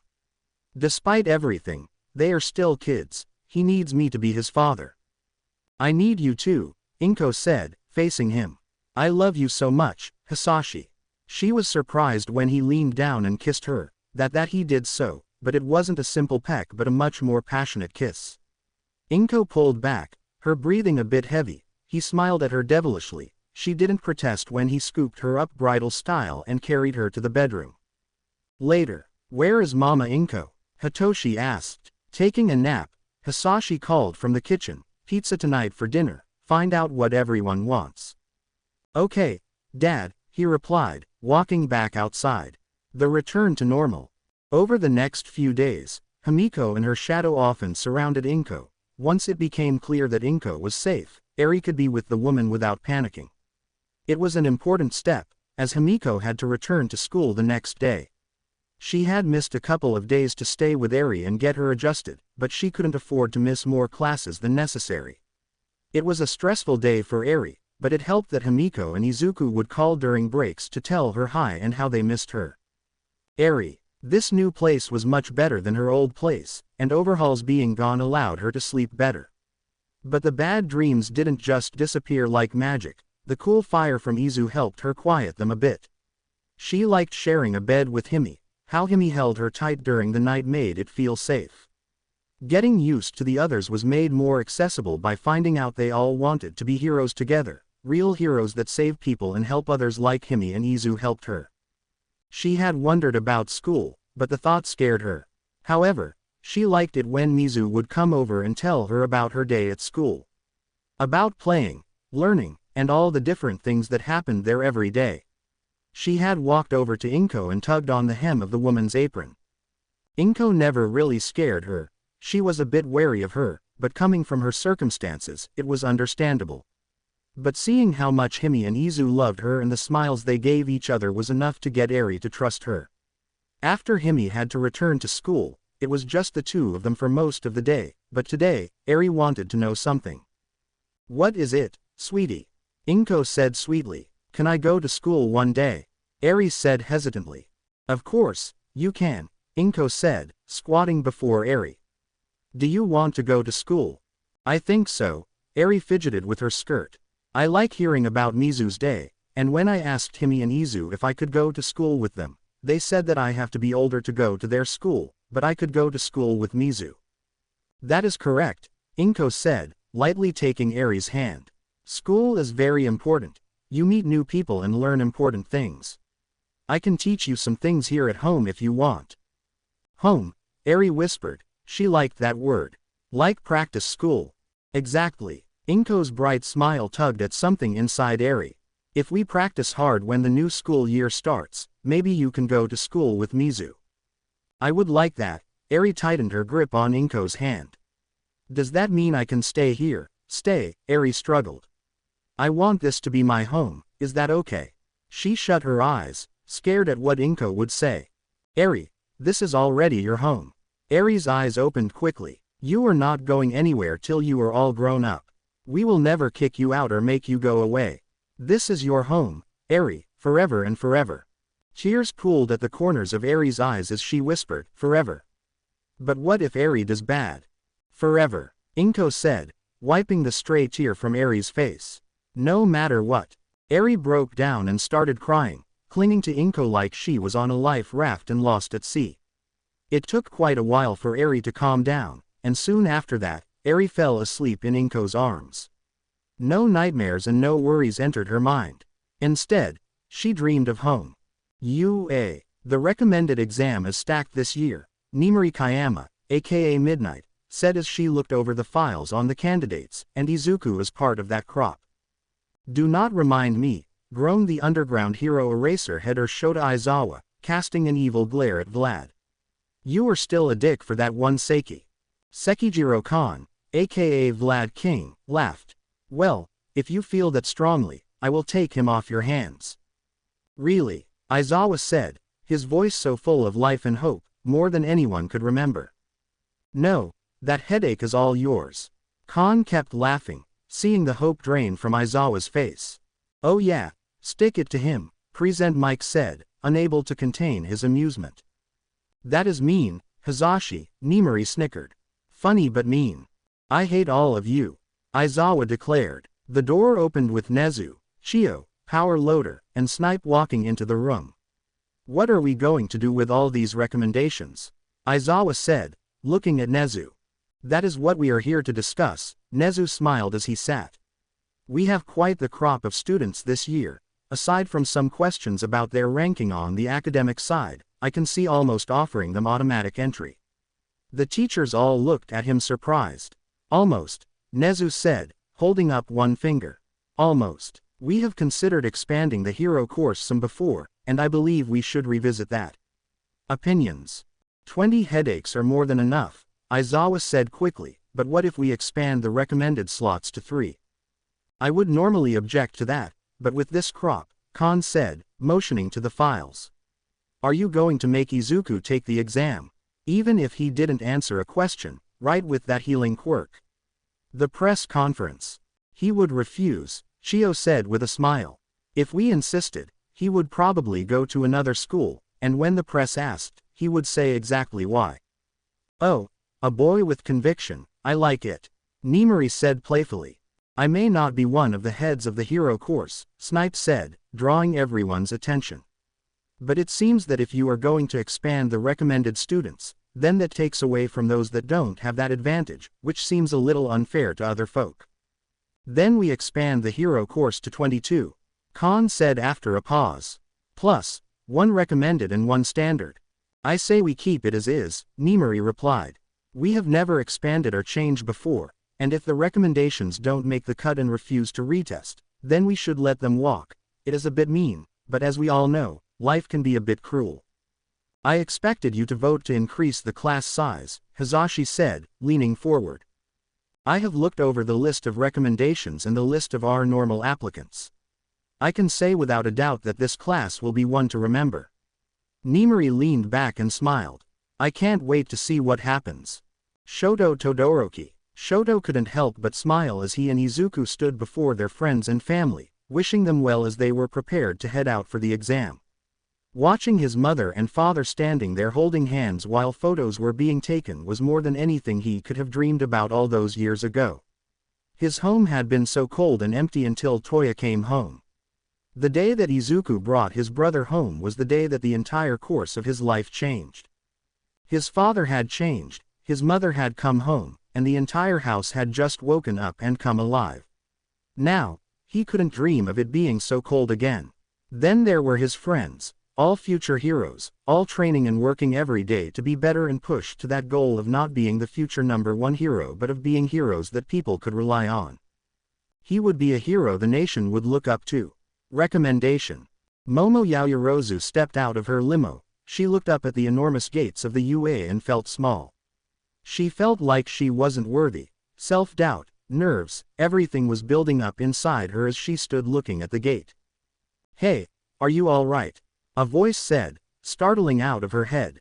She turned and saw a boy with green hair and a concerned look. Standing behind him was another boy with heterochromatic hair and eyes. It seems big, he said, stepping forward. Like the Horn Gate. The Gate of Dreams, Momo responded. Exactly the Gates of Dreams, he said, smiling. She liked his smile. It was warm and reassuring. In Greek mythology, dreams pass through 2 gates. The Ivory Gate for prophetic dreams and the Aeneid Gate for deceptive dreams that elude mortals. He looked up at the gates of UA. Through there are our dreams, the ones that drove us to this point and the ones we don't even know about yet. Some would say that dreams are foolish, Momo responded, unconsciously stepping forward. That a dream is just something for children to hold onto instead of looking at reality. A dream is just reality that we haven't brought forth yet, the green-haired boy said, taking another step. A dream is something you can't just wait for it to happen, but you have to step forward and grab it, the other boy said. What is your dream? The green-haired boy said, returning to her. I want to be a hero, Momo responded, looking again at the gates. The gates of dreams, where beyond them was her dream of being a hero, her dream of being a beacon for others, to save others with a smile. She wanted to make people feel safe when things were dark, just like a hero did for her. Then let go be heroes, the green-haired boys said. Momo nodded, smiling, her fears fleeing her as they started walking. Thank you, she said. I don't even know your names. Shoto Todoroki, the heterochromatic. Izuku Midoriya. I am Momo Yaoyorozu, thank you for being so kind. She felt her smile growing as they got closer to the gates, closer to their dreams. I hope that after this, maybe we could, she fidgeted with her hands. Exchange numbers, I would like to keep in touch. I would very much like that as well, Izuku said with a smile. As would I, Shoto added, I have learned that one can never have enough friends. Shoto smirked, looking towards Izuku, they make life interesting. I know you from the press conference, Momo said, looking at Izuku, who blushed. And are you the son of Endeavor? She told Shoto. You are the eldest child and heiress to the Yaoyorozu Corporation, Shoto said. I am, Momo said, glancing down for a moment. But I want to be a hero, not just sit in a bored room. Her voice sounded slightly sad. When I saw those gates, I wondered if I was strong enough to do this. Even if Endeavor has trained you, Shoto said after a pause. You wonder the same thing. You look at things your friends have done and gone through and wonder if you are good enough. But in the end, all you can do is push forward. Momo seemed surprised. There are things you want to accomplish, and the only ones that can do that are you. No one will hand you your dreams, Momo said, her voice filling with determination. You have to go forward, take them in your own hands, and bring them into reality. She smiled at them both. Thank you. A rival appears. No sooner had Shoto separated from Momo and Izuku than he was walking towards his interview area when a moving wall appeared in front of him. Shoto paused and looked at this man at first, thinking he must be a teacher of a third year by his height and build. He was well over 6 feet tall with buzzed brown hair and black eyes. Shoto went left, and the wall matched his movement. Shoto went right, same thing. Can I help you? You are Shoto Todoroki, are you not? The wall said. I am. Who are you? Forgive me. I am Inasa Yoarashi, like yourself. I am here to take the recommended exam, but I just had to meet you first. He said rather loudly. Shoto thought, wondering if he was somehow related to Katsuki. Is there a reason you have sought me out? I do have the interview portion to get to. I apologize. I wanted to ask if you could tell me why Endeavor has changed. The boy said, I met him once before, and the experience left me wanting. His eyes were cold and distant. I was worried I would see the same expression in your eyes, but that is not the case. Shoto's eyes narrowed slightly, but then he thought about it. He had witnessed this very change. He had even seen it mentioned on television. Of course, there was constant training when Katsuki accused his father of going soft, sparking an intense session. Shoto was surprised when Katsuki turned down his father's recommendation. Katsuki told Endeavor he wanted to make his way. He needed to prove to himself that he belonged. We had a rough patch in our lives, but we have found our way through it, Shoto said. You will understand that I will not go into further details on a family matter. I apologize, Inasa said, bowing stiffly at a 90°-degree angle. I hope that it is a permanent change, and I look forward to both us passing this exam. And just like that, the strange boy walked away. Shoto shook his head as he headed for his interview. -6 hours later, Izuku stood there looking at his downed opponent. She had long green hair, large eyes, and a toothy grin. Setsuna Tokage. Izuku looked at her and smiled. She was his final obstacle. It was simple. He had to defeat her in combat to advance. It was a short but intense battle. He was caught off guard when her body broke apart, and a whirlwind of parts descended upon him, attacking him from every direction, but he could heal. Once the black flames erupted, the heat drove her back. Black Whip allowed him to grab her head, which allowed him to end the fight. He knelt over her and healed her slowly, letting her pull her limbs back together. She sat up and hung her head, the sensation of defeat washing over her. If I couldn't heal myself, that would have ended badly for me, he said, trying to console her. Guess it was bad luck on my part to get you as my opponent. She held out her hand so he could help her. Don't get cocky there. I am going to take the practical, and next time, I am going to knock you silly. I look forward to it, he smiled as they exited different parts of the arena. Izuku stepped into a waiting room, just as Inasa did. Soon, Shoto joined them, and a few minutes later, Momo stepped in, bruised but smiling. She was grateful for Izuku's healing, marveling at how cool the white flames felt. Once the four of them had been gathered, a door opened, and Nezu walked in along with Vlad King and Eraserhead. In case you were not aware, I am the principal of UA, Nezu chirped. And I would like to congratulate the 4 of you on passing the recommended exams and officially offer you a spot in our hero course. The 4 all agreed with relief that they didn't have to fight again. It had been a rather long day. Shoto Todoroki and Inasa Yoarashi, Vlad King stepped forward. I would like to welcome you both to the 1B hero course. I expect great things from you both, inside and outside my class. I welcome any challenge you lay before me, sensei. Inasa said, bowing.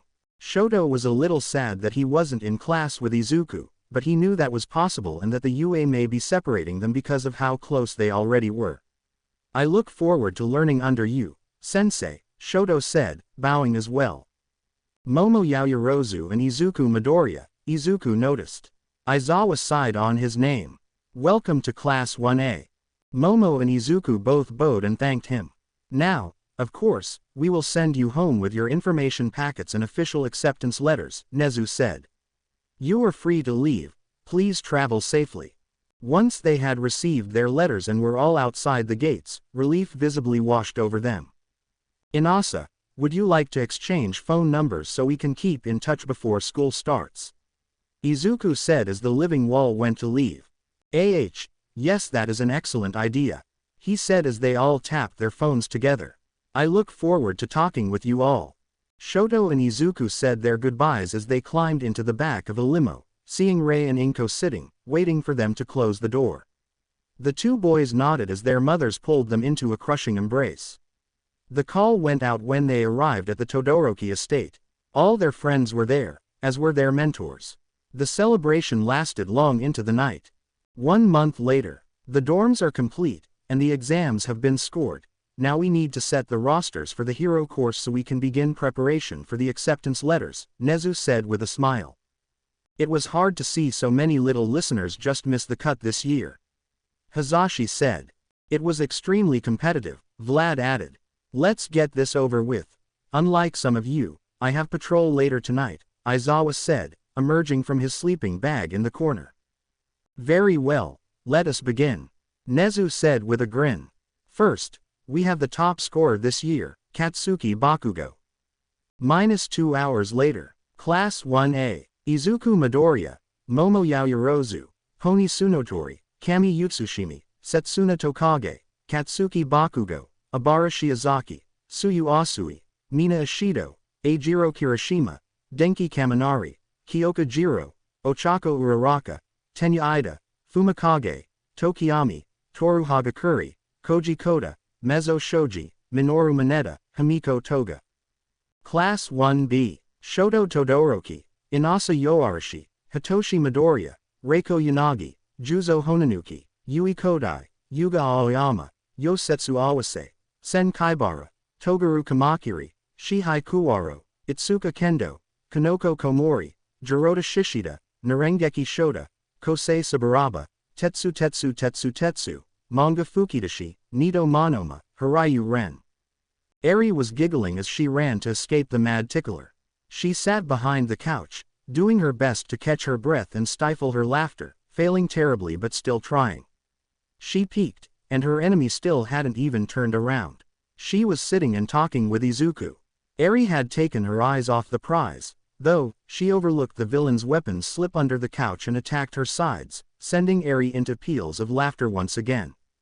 The attacking vines let up, and again, Eri scrambled to her feet, making a mad dash to Himiko's room. Himiko turned and smiled as she slipped her shirt over her head and casually grabbed her socks. Everything all right there, Eri? The tickle villain is back, Eri said, running and jumping on Himiko's bed, trying to scramble under the blankets. Protection. The tickle villain, Himiko said in shock. What are we going to do? Eri threw open the blanket. Quick, this will protect us. Himiko couldn't have resisted the invitation even if she tried. Instead, she dove under the blanket with Eri, helping the little girl pull it over their heads to hide them. Himiko couldn't hide her smile as Eri was beaming, her eyes twinkling, and her hands up by her mouth as giggles kept escaping. Mizuki had torn down that wall quickly, and Inko took whatever else was there and destroyed it.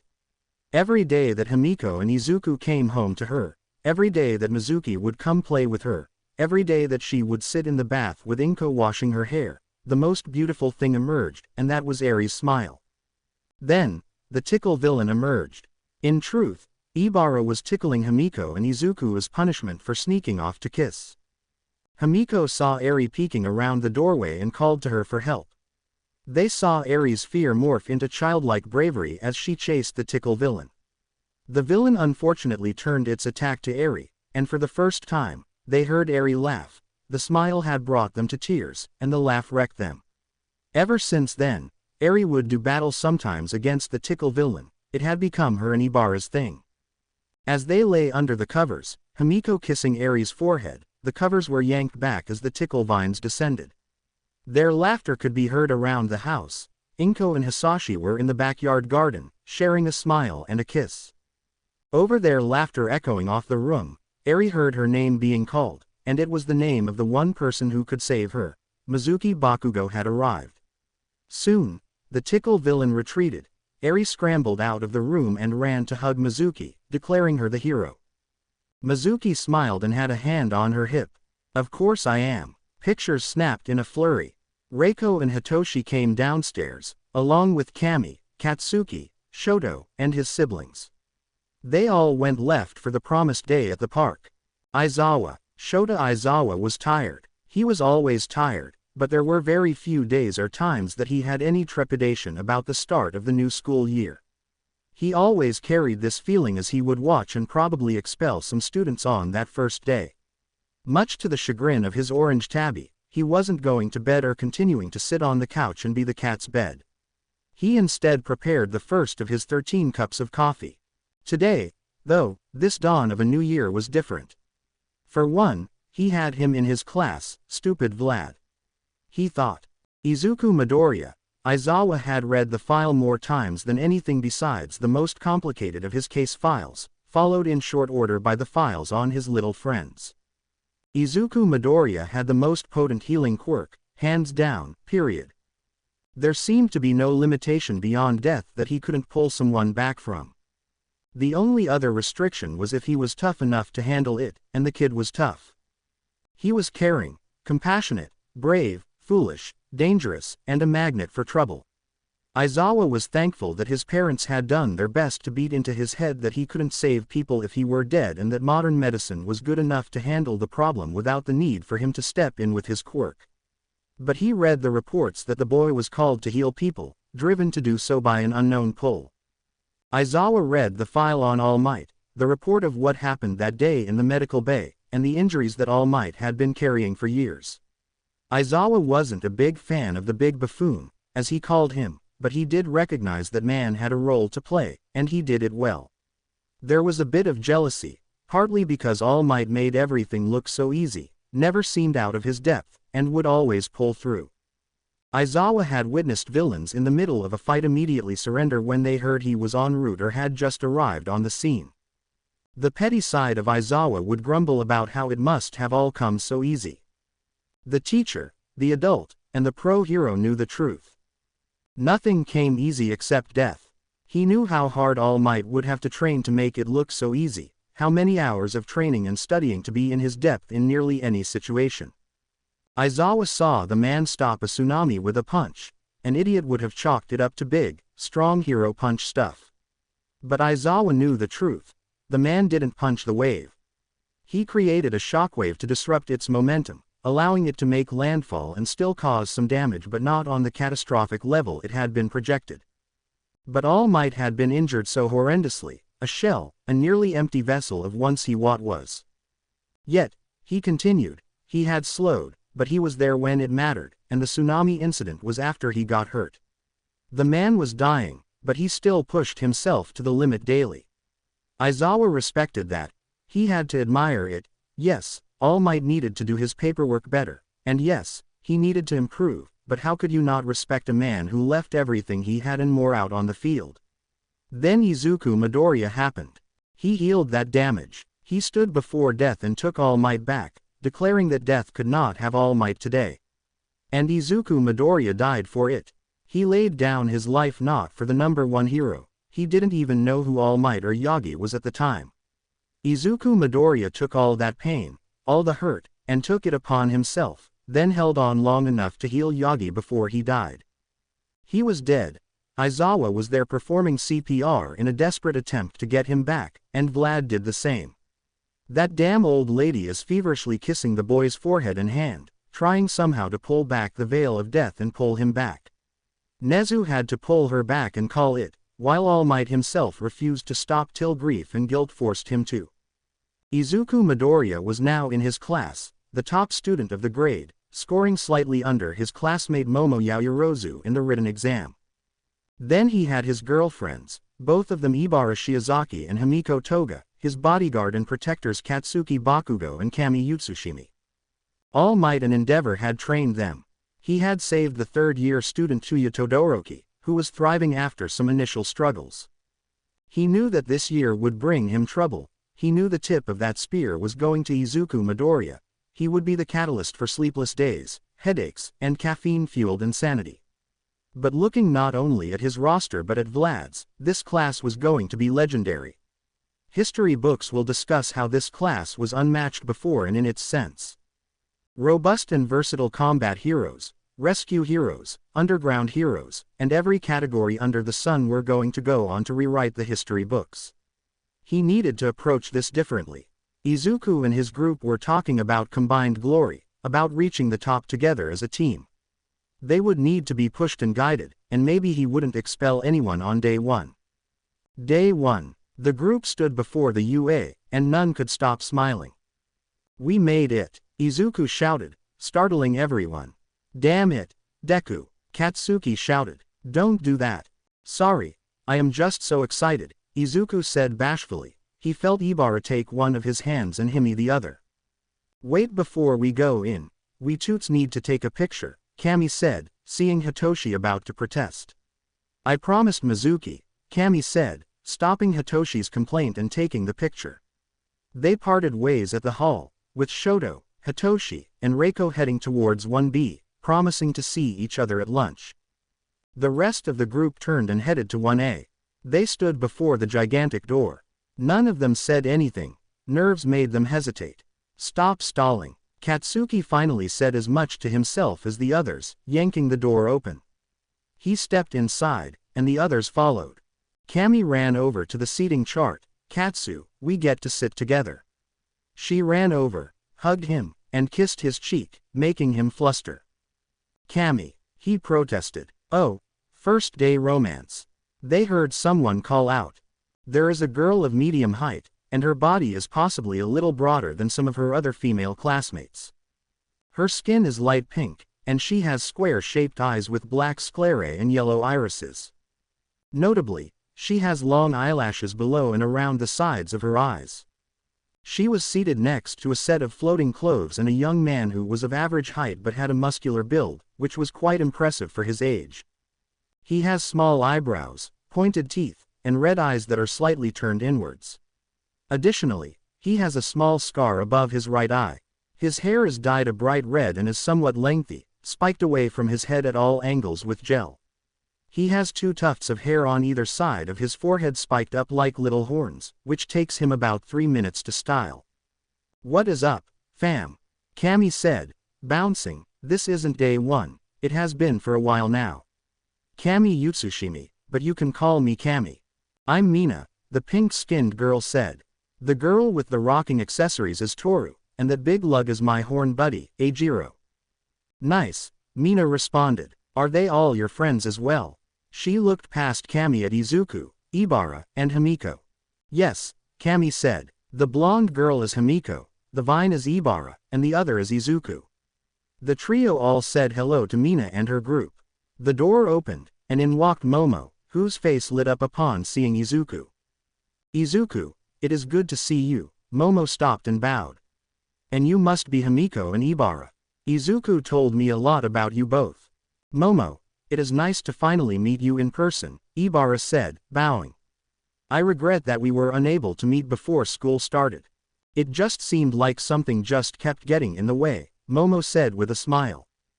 Himiko stepped forward and introduced herself to Momo. Momo suggested they go to their seats to avoid blocking the front of the class. They all sat near each other, which was nice as it allowed them to continue talking. Kami chose to speak with Mina and her group. Izuku and Katsuki looked at the three girls and felt that putting them together must have been a cruel punishment from the god of fate. It wasn't long before the other students began to file in. Izuku noticed that a blue-haired boy with glasses looked surprised when she saw Kami and Katsuki. He looked like he wanted to say something, but he took his seat instead. "New friend?" Izuku asked his brother. "Something like that," Katsuki chuckled. "Remember that guy the first told you that got called out during the explanation?" Izuku nodded. "Yeah, that is him. He was rather rude," Ibara said, but then he made the mistake of trying to call out Kami and Himiko. Izuku winced. When the door was thrown open, Izuku barely had time to turn around when he heard a familiar voice. My arch-nemesis had dared to show themselves yet again. Izuku smiled, seeing Setsuna. "Why would I not?" he said with a bored voice, surprising his friends. The confused class members fell silent. "I have already bested thee once. I see no reason to cower or hide my face. Perhaps it is thee who should do so. Slink into class to avoid my gaze." Setsuna was practically vibrating. "Your win was but a fluke. I say I let you beat me so thy frail ego did not crumble to ash. I avoid no gaze. I laugh at your reasoning." Izuku threw his head back, letting loose an evil villain's laugh. "My victory, like my reign upon the empire, is and always shall be dominant, without peer, without question." He made a grand sweeping gesture. "Now you come to declare me thy nemesis. Thou art nothing but a minor inconvenience not worthy of a mention in the annuals that will chronicle my reign." "Not foul emperor," Set declared, stepping forward, her fist over her heart. "You have sat idle, growing weak, while I have grown strong, more powerful than you can imagine. And when I lay thee low, the crowds will chant my name, raise me above their heads, while the corpse shall be left for the vermin and scavengers. We shall see, we shall see." Izuku glared at Set before smiling. "It's good to see you again, Setsuna." "Likewise, Izuku told you I would see you again," Set said, incapable of holding back her laughter anymore. Set walked over, and they shook hands. "Setsuna, allow me to introduce you to my girlfriends Himiko and Ibara," Set smirked at Izuku before introducing herself to the girls. "That scowling ball of sunshine is my brother from another, Katsuki, and that girl over there is Kami." "You are so damn weird," Katsuki grumbled towards Izuku before he introduced himself to Setsuna. "How do you know Izuku?" "Oh, we met in the finals of the recommended exam. Son of a biscuit beat me," Setsuna shrugged. "So I have to avenge my L at some point, honor demands blah blah." "Well, good luck with that," Katsuki said with a smile before returning to his seat. It wasn't long till the rest of the class filed in. Izuku got a good laugh from a petite guy with purple orbs for hair, shaking another guy with blonde hair with a black streak resembling a lightning bolt, talking about the number of girls in the class. They were all seated when the door opened, and they walked in. Most of the class presumed it was their homeroom teacher. Izuku smiled. Seeing Aizawa come in, he seemed more awake than usual. Izuku assumed it had to do with the case of energy drinks under his arm. Aizawa sighed. The whole class saw him open a can and drink the entire thing in one shot before he stepped up to the podium. "Now listen up," he said. "I am your homeroom teacher. I am also your CSI instructor. This is UA, and while you come from different backgrounds, you are here to become heroes." He paused to allow them to cheer for themselves. "Just because you passed an exam to get in doesn't mean you will get to stay." He held up his hand to silence the budding protests. "Everyone here dreams of being the next All Might, Miriko, Endeavor, Edgeshot, etc. No one dreams of being Mr. Victory." The class seemed confused. "Oh, none of you know of Mr. Victory." Mr. Victory was an unranked, freshly graduated hero killed his first week. The class took a breath. "This is a competitive program where those who passed the same test as you but didn't score higher than you are looking to take your spots. And I have no problem bringing them in and sending you down to general studies. It doesn't matter to me who your family is, recommended or not, what your quirk is, nothing. If you are not working hard enough, that means 100% every day," Aizawa said. "You give me that, you give me your all, and I will do everything I can to give you the tools to see you through to graduation. Aizawa looked down at the class and saw him pause to collect himself. Mr. Victory had everything you all did. The dream, the drive, the dedication. He was first in, last out, outworked everyone, and did everything he could to be prepared for that world outside. And he died his first week. If you are not giving me 100%, I will sub you to someone who will. So when I push you, when I demand more of you, it isn't wholly because I am mean or sadistic. It is because I don't want to attend another funeral. It is because that the real test to become a hero begins here and now. Aizawa paused, looking over the class. I don't believe in all the fanfare and things that are a waste of time. In your desks, you will find a set of athletic uniforms. Get the locker rooms, get changed, and meet me on the athletic field. The class all moved, grabbing their uniforms and heading into the hall. They looked around, trying to figure out where to go. Izuku called, downstairs left, right at the second hallway. Quirk assessment test. Aizawa ran them through their tests, watching each student do their best with what they had been given. He watched as Toga, Utsushimi, and Hagakure rallied around each other as their quirks could not help them with the different tests. It was down to raw athletic capability, and he was impressed with how hard all three girls had trained. Mineta was a different story. Aizawa assumed the boy was busy drooling over his classmates and not thinking. Still, at every test, he stepped up and tried something to compensate for his lack of athletic ability and incredibly short stature. Others were in shape but hadn't pushed themselves hard enough. Kyoka Jiro, Denki Kaminari, Ochako Uraraka, and Fumikage Tokiyami. Jiro, Uraraka, and Kaminari needed to add some muscle to their frame. Tokiyami was required to hit the gym ASAP. His quirk, Dark Shadow, could carry him through the testing just fine, literally in the case of the endurance run. If someone bypassed Dark Shadow and attacked him directly, the boy would be in grave danger. An experienced villain would do just that. If someone does all they can to keep a distance, you close that distance or use long range to punish them. He had to wonder if he was being punished by the enthusiasm of Tsunotori, Ashido, and Tagake. Truthfully, all the girls, even Yaoyorozu, pulled into them, cheering and encouraging their classmates. He struggled to get Obero's voice out of his head, and he would have been right in the middle of the girls cheering louder, Mike and Midnight dragging him in as he struggled in vain. Overall, though it was a good class, they all had potential.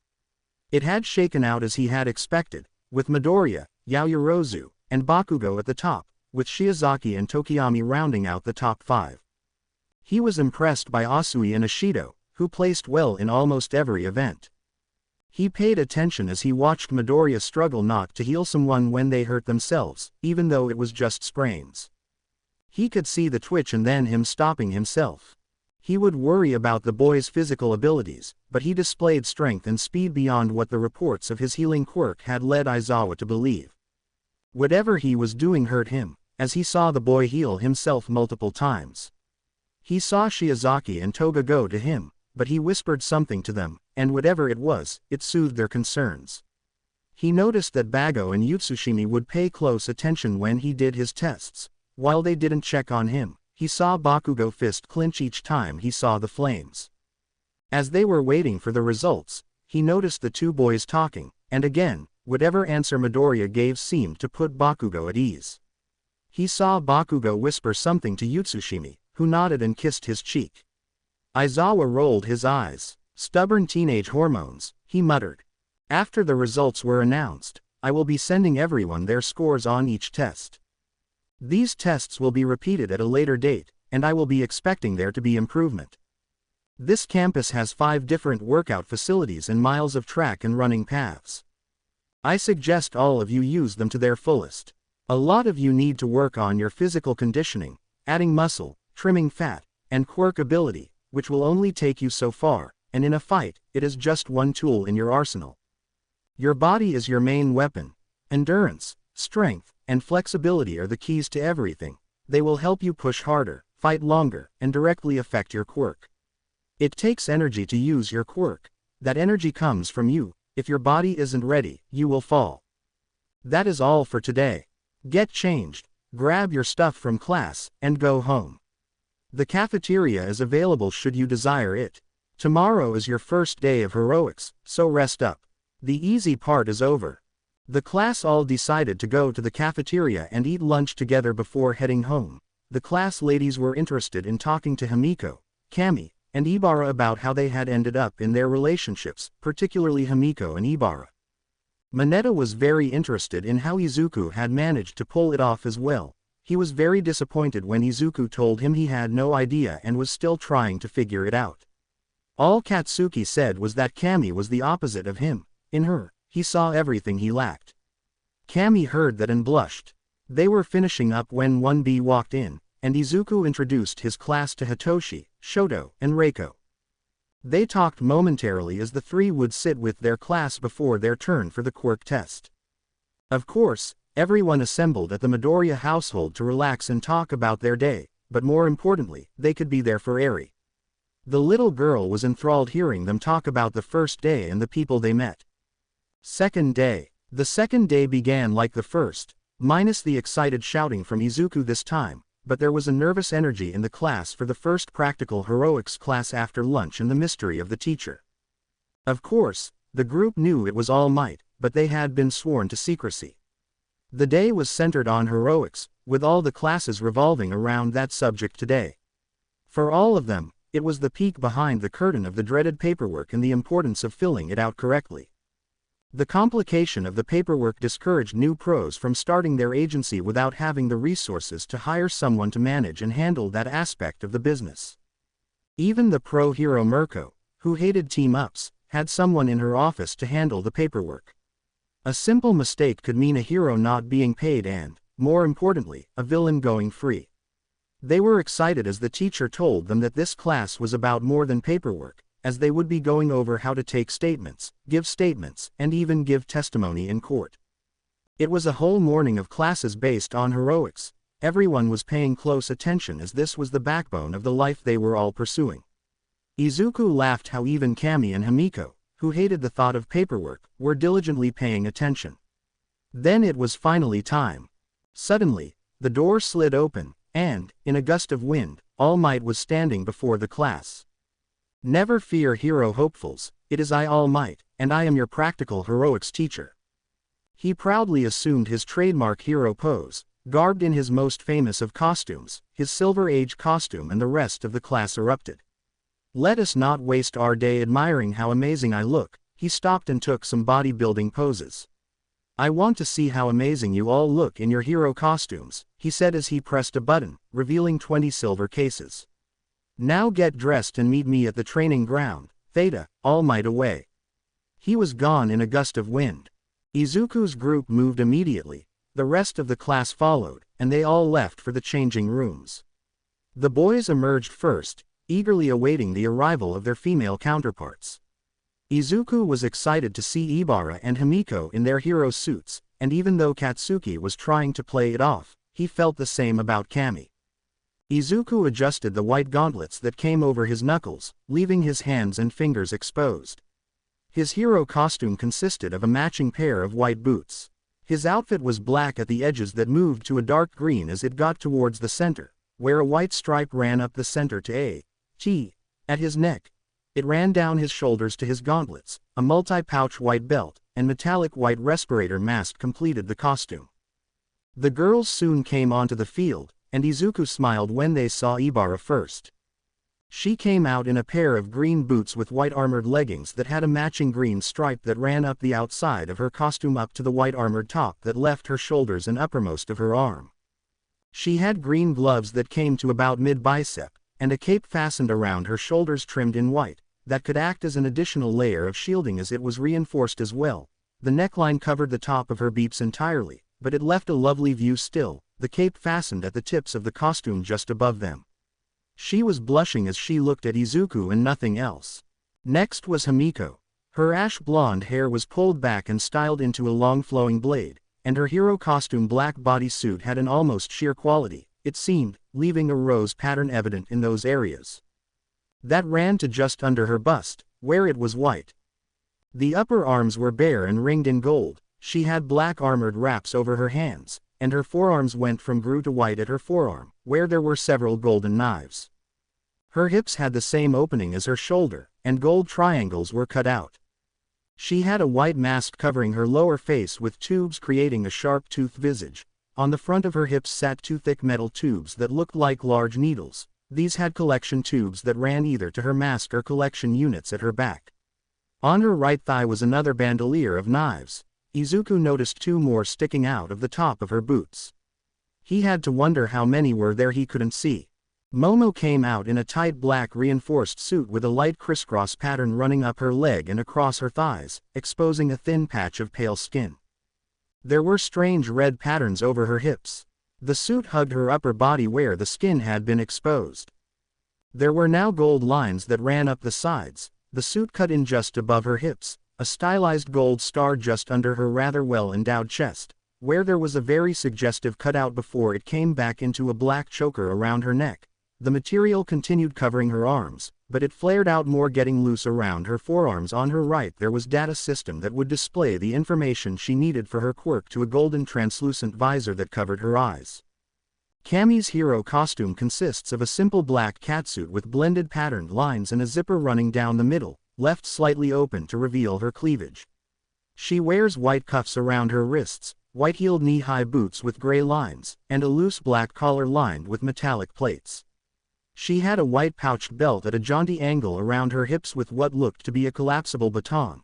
Like Himiko, two daggers could be seen sticking out the top of her boots. Toru was gushing at a bodysuit that no one could see. They only saw a pair of floating boots and gloves.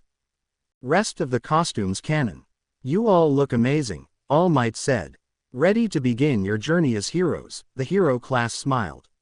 Today, we will start that journey with a team exercise. The students all looked at each other. Even number students on the left, odd numbers on the right. Yaoyorozu and Midoriya, as the recommended students, will be in charge of your respective teams. Left side, Izuku Midoriya, Pony Tsunotori, Setsuna Tokage, Abara Shiozaki, Mina Ishido, Denki Kaminair, Ochako Uraraka, Fumikage Tokiyami, Toru Hagakure, Himiko Toga. Right side, Momo Yaoyorozu, Kami Utsushimi, Katsuki Bakugo, Tsuyu Asui, Eijiro Kirishima, Kyoka Jiro, Tenya Ida, Koji Koda, Mezzo Shoji, Minoru Mineta. All Might handed each group a box, and inside were communicators. Each member took one and passed it down. The object of this exercise is simple. At the center of the city, you will see a flag, All Might said as he hit a button, and they all saw a flag rise out of the ground. The camera shifted to the street and raced to show what looked like a base. The object is to grab the flag from the center of the field and return it to your base and place it here. A pole was shown at the center of the base. Doing so will earn your team 25 points. Now, you can also earn points by capturing members of the opposing team by securing their arms with this capture tape or incapacitating them. Once a team member has been captured, they will have to sit in the holding cell for 5 minutes before rejoining their teammates. Each captured team member is worth 10 points. All Might paused. Acting as civilians or robots, each robot that is destroyed will incur a penalty of 20 points. Excessive damage to the city will also occur a penalty of 1 point per million yen. The most important thing in any battle is the safety of the civilians in the area, All Might said. You must learn to engage in a city battle and remember that. I want you all to conduct yourselves like heroes out there. Can we move the robots to a safe location? Momo said, raising her hand. Very good, Yaoyorozu, All Might beamed. A map came up, and it showed the flag in the center of the street. Then the bases were marked in a straight line to the east and west, to the north and south, and safe zones were marked. Getting a robot to the safe zone will earn you 20 points. You will have 30 minutes to get to your bases before we begin. The contest will last 1 hour, and your scores will be shown on that display. He pointed as a giant floating scoreboard came into view. I will also show who is in the penalty boxes and how much time remains.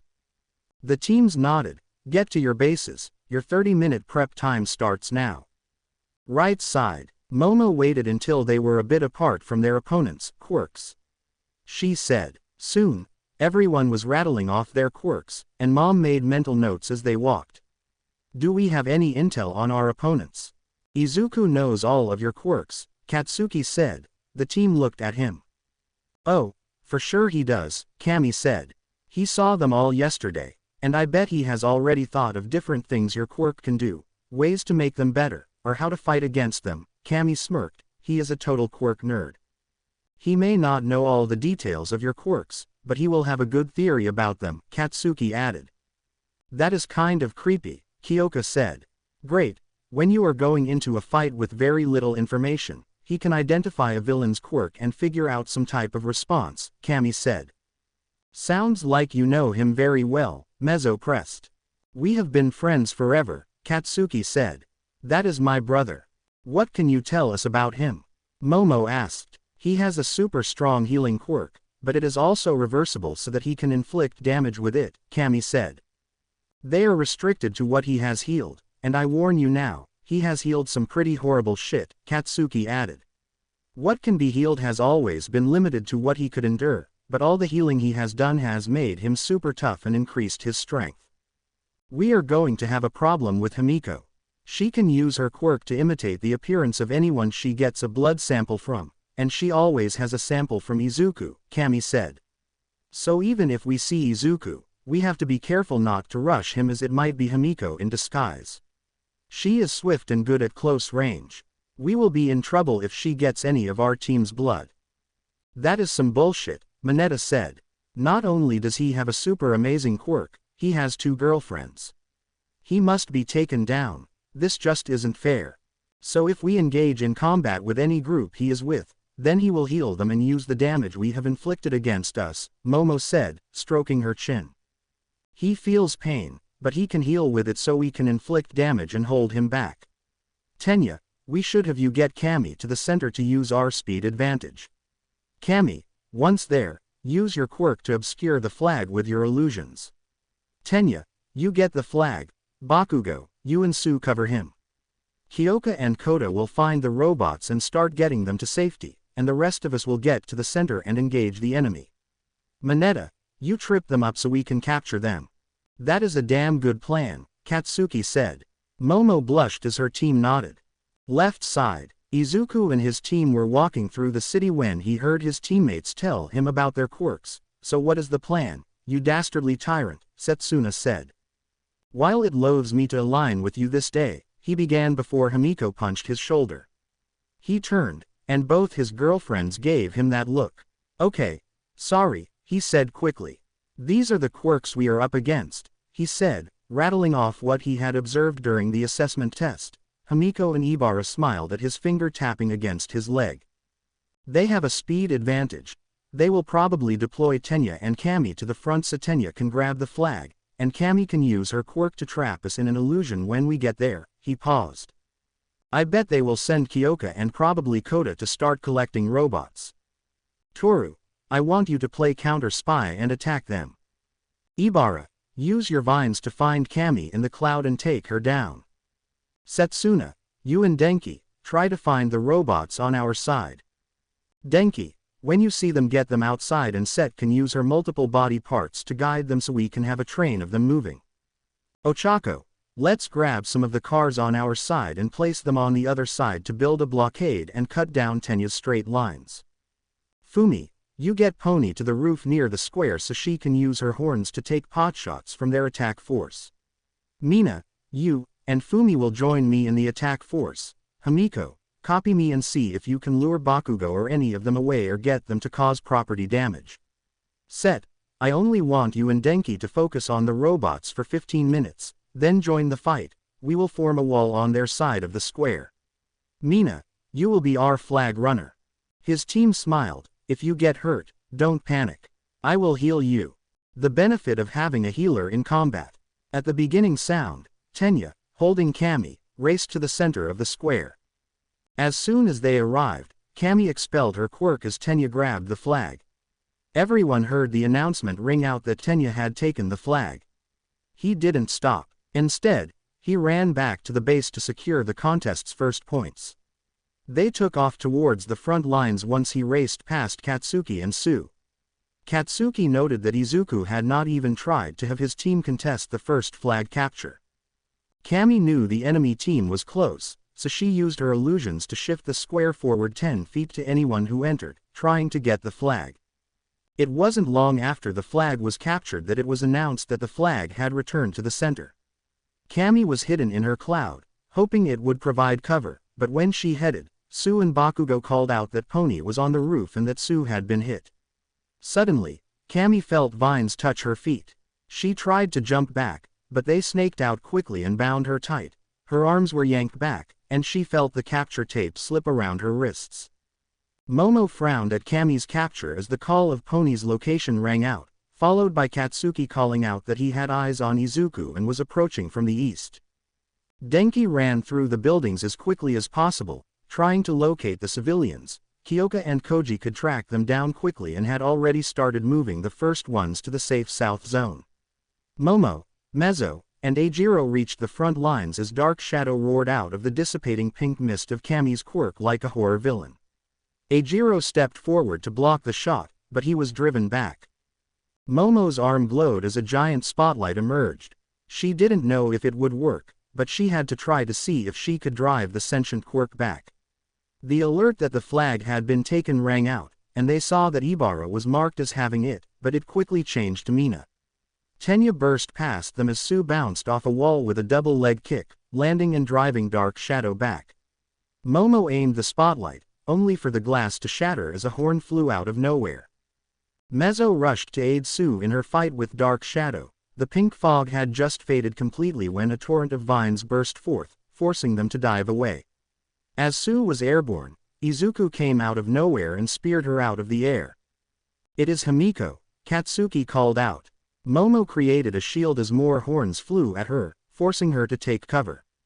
Eijiro tried to avoid the vines that came to him, but he couldn't do anything. His hardened form was good for stopping damage but not for dodging. They didn't hurt when they wrapped him up, but they were able to immobilize them. He was about to be captured when Katsuki came rocketing in and blasted the vines, freeing him. Tenya broke to the other side and saw Mina skating away with the flag. He was about to chase when suddenly a car was set down in his path. Dark Shadow then grabbed him and hurled him back towards the fountain. Ochako lifted the car again and ran straight, ready to use it like a battering ram. Sue topped to the ground. She rolled and punched Izuku in the face. She pushed him off of her, jumped to his feet, and landed a thrust kick that sent him tumbling back. She took the air, twisting and coming down with a thunderous axe kick. She saw him shift his head to the side as it collided with his collarbone, and a sickening crack soon followed. She hesitated for a moment, but then white fire erupted from him, and saw everything heal. She saw him smile as the fire turned green, and he moved faster than she could track. Kyoka and Koji were moving the bots to the safety zone when suddenly she was tackled from the side and driven to the ground. The lack of seeing anyone told her it was Toru, so she yelled at Koji to get the bots to the safe zone. She tried to sense her jacks towards where she guessed Toru was, only for a fist to crash into her face, followed by a headbutt. Kyoka saw stars. She wasn't down yet, so she grabbed Toru's head to guide her jacks. Toru turned her head and bit Kyoka's hand at the last moment, making her yank it back. Toru dropped an elbow, turning Kyoka's lights out. She quickly secured the capture tape only for her big hand to wrap around her and throw her into the side of a building. Koji came right at him. Toru tried to stumble out of the way, only for him to wrap her in his massive wingspan and drive her into the wall.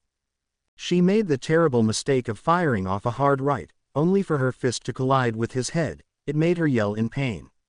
Koji slammed her into the wall, pulled back, and did it again with his entire force. Toru couldn't break free of his grip. The only thing she could be thankful for was the new suit that kept her from being nude, as her beeps would have been in his face during the assault. Eijiro freed himself in time to jump and catch the flying Ida. Momo changed tactics, created flashbangs, more flash than a bang, and hurled them at Dark Shadow. When they exploded, the quirk yelled and fell back. Calls of Kyoka and Mina being captured rang out, and 2 civilians were moved to the safe zone for right side, followed quickly by Mina recording the flag being captured. Sue couldn't track him. He was moving so quickly that she caught a glimpse and fired a sidekick. She felt hit home and heard the grunt of pain, but then his arms collapsed around her leg. He hoisted her into the air. She saw the white fire again as he slammed her to the ground. He drove his knee into her back and secured her arms with capture tape. He had barely gotten to his feet when Katsuki came in and blasted him through the air, sending him flying. Momo created more flashbangs as she was about to throw them. Himiko came bursting from cover and talked her to the ground, sending her weapons rolling towards Eijiro to dive for cover. Momo let out a cry of pain as one of the syringe devices at Himiko's side stabbed into her leg. Tenya raced forward and speared Himiko away, sending them tumbling in a heap. Mineta saw Izuku flying and sprang into action. He tore some orbs free and threw them, hitting Izuku as he flew into the air. When he hit the ground, he came to a sudden and violent stop. "Got you." Katsuki grinned as he landed. Izuku's grin made him freeze. "Sue kicks like a champ," Izuku replied. Katsuki saw a fiery black tendril lash out and grab his leg. Suddenly, all the blows Sue landed on Izuku were delivered to Katsuki, who screamed and was knocked out. The calls of Izuku and Katsuki's defeats rang out. Himiko did her best to roll with Tenya. She didn't let him go, and she managed to stab him with another collection device. He tried scrambling to his feet to gain distance, but she tripped him and swarmed him again. Himiko wouldn't let him get away so that he could bring his kicks into the fight. When he finally got his legs under her, he rolled, firing his thrusters and launching her through the air. He felt a slap on his back as Ochako grabbed him, spun quickly, and threw him into the corner of the building. He felt gravity reassert itself as he crashed into the wall. He stumbled to his feet as two horns crashed into his helmet. His head was ringing as a chunk of the wall hit him, and he turned his lights out. Eijiro had managed to close the distance and talked Fumi to the ground, even landing some solid blows before Dark Shadow could reengage. Ibara tried to grab him, but her vines were suddenly enveloped in a green cloud and began to wither and die. She quickly yanked them back from Momo's attack. Kami entered the battlefield, but it was too late to stop Mina from capturing another flag. She flooded the area with her gas, forcing the left side to fall back out of the way. Mineta took advantage of the confusion in their ranks to trip Ochako and bind her to the ground, capturing her. He smirked at her and was about to say something when Momo came around the corner shouting orders. He turned to her only for Momo to suddenly land a running knee to his face before she grabbed him and slammed him face first into the wall, knocking him out. Koji came around the corner at that point, his eyes wide. Koji didn't say anything but instead charged at Momo and grabbed her in a bear hug. Momo smirked as her face melted along with her body, allowing Himiko to slip from his grasp and land a kick to his knee before she sprinted off. Himiko turned the corner only to be tackled by Mezzo. Mezzo had a few punches, but he powered through using his multiple arms and superior strength. He roughly yanked her arms into place and bound them with the capture tape. The right side began to build a sizable lead, but they were in bad shape. The ones coming out of the penalty box were injured, and they tried their best to treat their wounded. Then they saw their lead vanish as 10 civilians crossed the safe zone one after another. They were attempting a rally. Kami was up. Tenya had grabbed the flag as Eijiro and Mezzo were tangled with Izuku. They heard a yell come out of the cloud of 1.5 million indiscriminate shock, as Denki unleashed his quirk. Set swooped in and grabbed the flag. Before carrying it back to their base, Mina was also free to start attacking. The left side was turning it into a war of attrition. They would try to inflict damage and push the right side back before retreating. The left side would suffer injuries, but they were fresh and ready to fight when they returned. At the 45-minute mark, Momo's team could barely stand. She called out their surrender. Izuku came walking towards them. "It won't hurt you at all," he said. They watched as black fire came from his hands and wrapped around Kami and Bakugo. Then, it turned white, and they were completely healed. Izuku closed his eyes and grunted as he healed himself. He went to each of his classmates and did the same thing. When it was all over, they felt great, but they saw Katsuki slip an arm under Izuku's shoulders as Izuku slumped. He smiled at the class as Katsuki helped him to the observation room. "You all fought well, and Ms. Yaoyorozu, you made the right decision to signal your team surrender rather than push on," All Might said. "I want to commend you all on an excellent performance. You were all able to adapt and change strategies on the fly, and you all fought your best. I am sure all of you recognize what the difference was." "They had a healer," Mineta grumbled. "He is not just a healer," Sue said, looking over at him. He is so strong. Healing quirks are so extremely rare, All Might said. Let alone those on his scale, but you did see that even he went down if you hit him hard enough and with enough damage, or when Mr. Minoru used his quirk very smartly to subdue him. You all did wonderful today. Go shower and change. Tomorrow is another day. Izuku could walk under his power. Izuku, how does your healing work exactly? Momo said. I absorb the injuries I am healing, then heal the target, and have to heal myself, he replied. So, you absorbed all the damage that was done to us and can still walk, Momo said. Izuku nodded. That is why I did it two at a time instead of all at once. I wouldn't be able to keep standing, otherwise, it would just be very tiring. I will sleep like a baby tonight. That is very impressive, Tenya said as the groups broke apart to shower and change.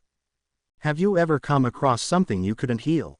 Ajiro asked as they changed. No, not yet, Izuku said. I can heal quite a bit, but it might kill me. So I could heal a bunch of people at once. The pain would kill me before I could heal myself. Quote. Bro, that is insane, Ajiro said. Has that ever come close to happening? Once, Izuku responded. But I was all right. I mean, if it had killed me, would I be here talking to you? Fair point, Denki said, laughing.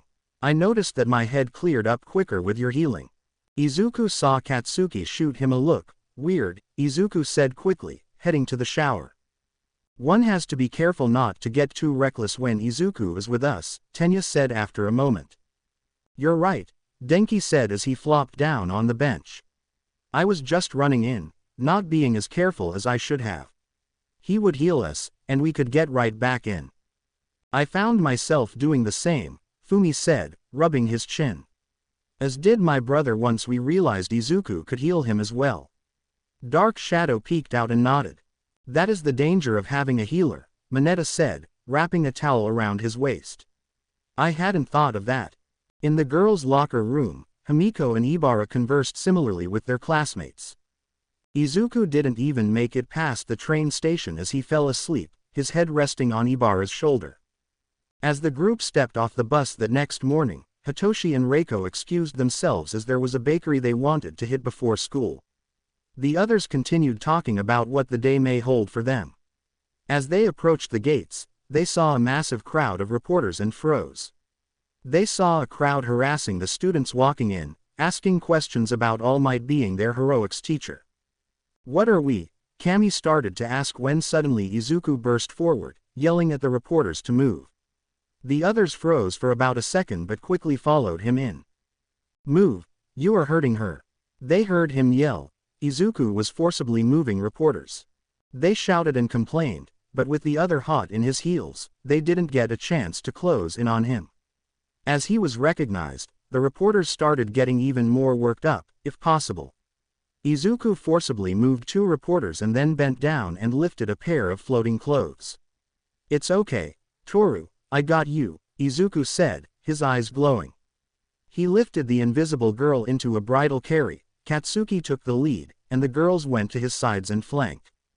The group immediately shifted from concern to anger at the reporters as they forced their way through. Bakugo and the girls yelled at them to get back, how they were nearly trampling a student to death. Make way now, came a roar from the gates as Aizawa and Vlad King were there. Their presence made the reporters back up. Ectoplasm began to herd them off to the sides, freeing up the walkway. How is she? Aizawa said, coming to Izuku's side. Some bruising, a high ankle sprain, scratches, Izuku responded. Permission, sir. Granted, Aizawa said. Don't do it in the open. I will be in class as soon as I finish handling this mess. Toru, is it okay if I heal you? Izuku asked. Yes, please, Toru squeaked out. Once they were in the halls, Izuku's white fire spread out over Toru, making the girl shiver from the coolness. Izuku set her down before he burned the minor injuries away. Thanks for coming to my rescue, Toru said, thankful she was invisible and her blush was hidden.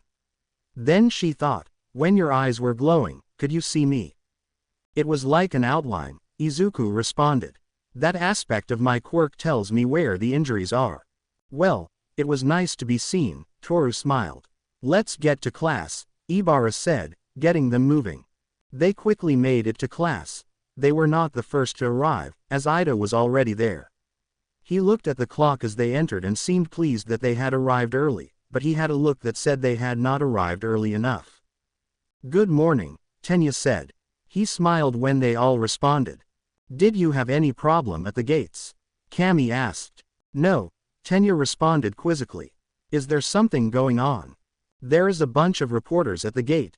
They are harassing students about All Might being a teacher," Toru said. "I got knocked down and nearly trampled until Izuku and the crew showed." "That is terrible," Tenya replied. They could hear the indignity in his voice as it pertained to the reporters. The reporters were the topic of conversation as more class members entered, and then it shifted to the battle trail the day before, with some talk about homework floating around. When the bell rang, Aizawa came walking in a few minutes later. "I apologize for my tardiness, but dealing with those vultures was a bit more time," Aizawa said. "Our first order of business, which I suspect won't take as much time as it had in the past, is to elect class representatives." Shiro raised his hand. "Yes. I nominate Izuku Midoriya and Momo Yaoyorozu," Shiro answered. The class all muttered their agreement. "Why?" Aizawa asked the class. Tenya stood up. Both demonstrated their leadership capabilities during the battle trail yesterday, and Mr. Midoriya demonstrated quick thinking in his actions this morning when he spotted Ms. Hagakure in trouble, Tenya said. "Who will take the position of president?" Aizawa said. Izuku was about to acquiesce to Momo, but she beat him. "Since Izuku's team won the trial, he should assume the role of president, and I will take the role of vice president," Momo said, standing up. "Does anyone have any objections?" Aizawa told the class that no one had spoken up. "Well, that was much easier than past cases. Now, we will review the film from the battle trails. All Might have already sent his reports to each of your emails, and I suggest you review them. What did anyone learn from yesterday? Having a healer on your team is cheating," Mineta called out, earning some laughs. Even Aizawa cracked a smile. "You are not wrong, Mr. Minoru," Aizawa said.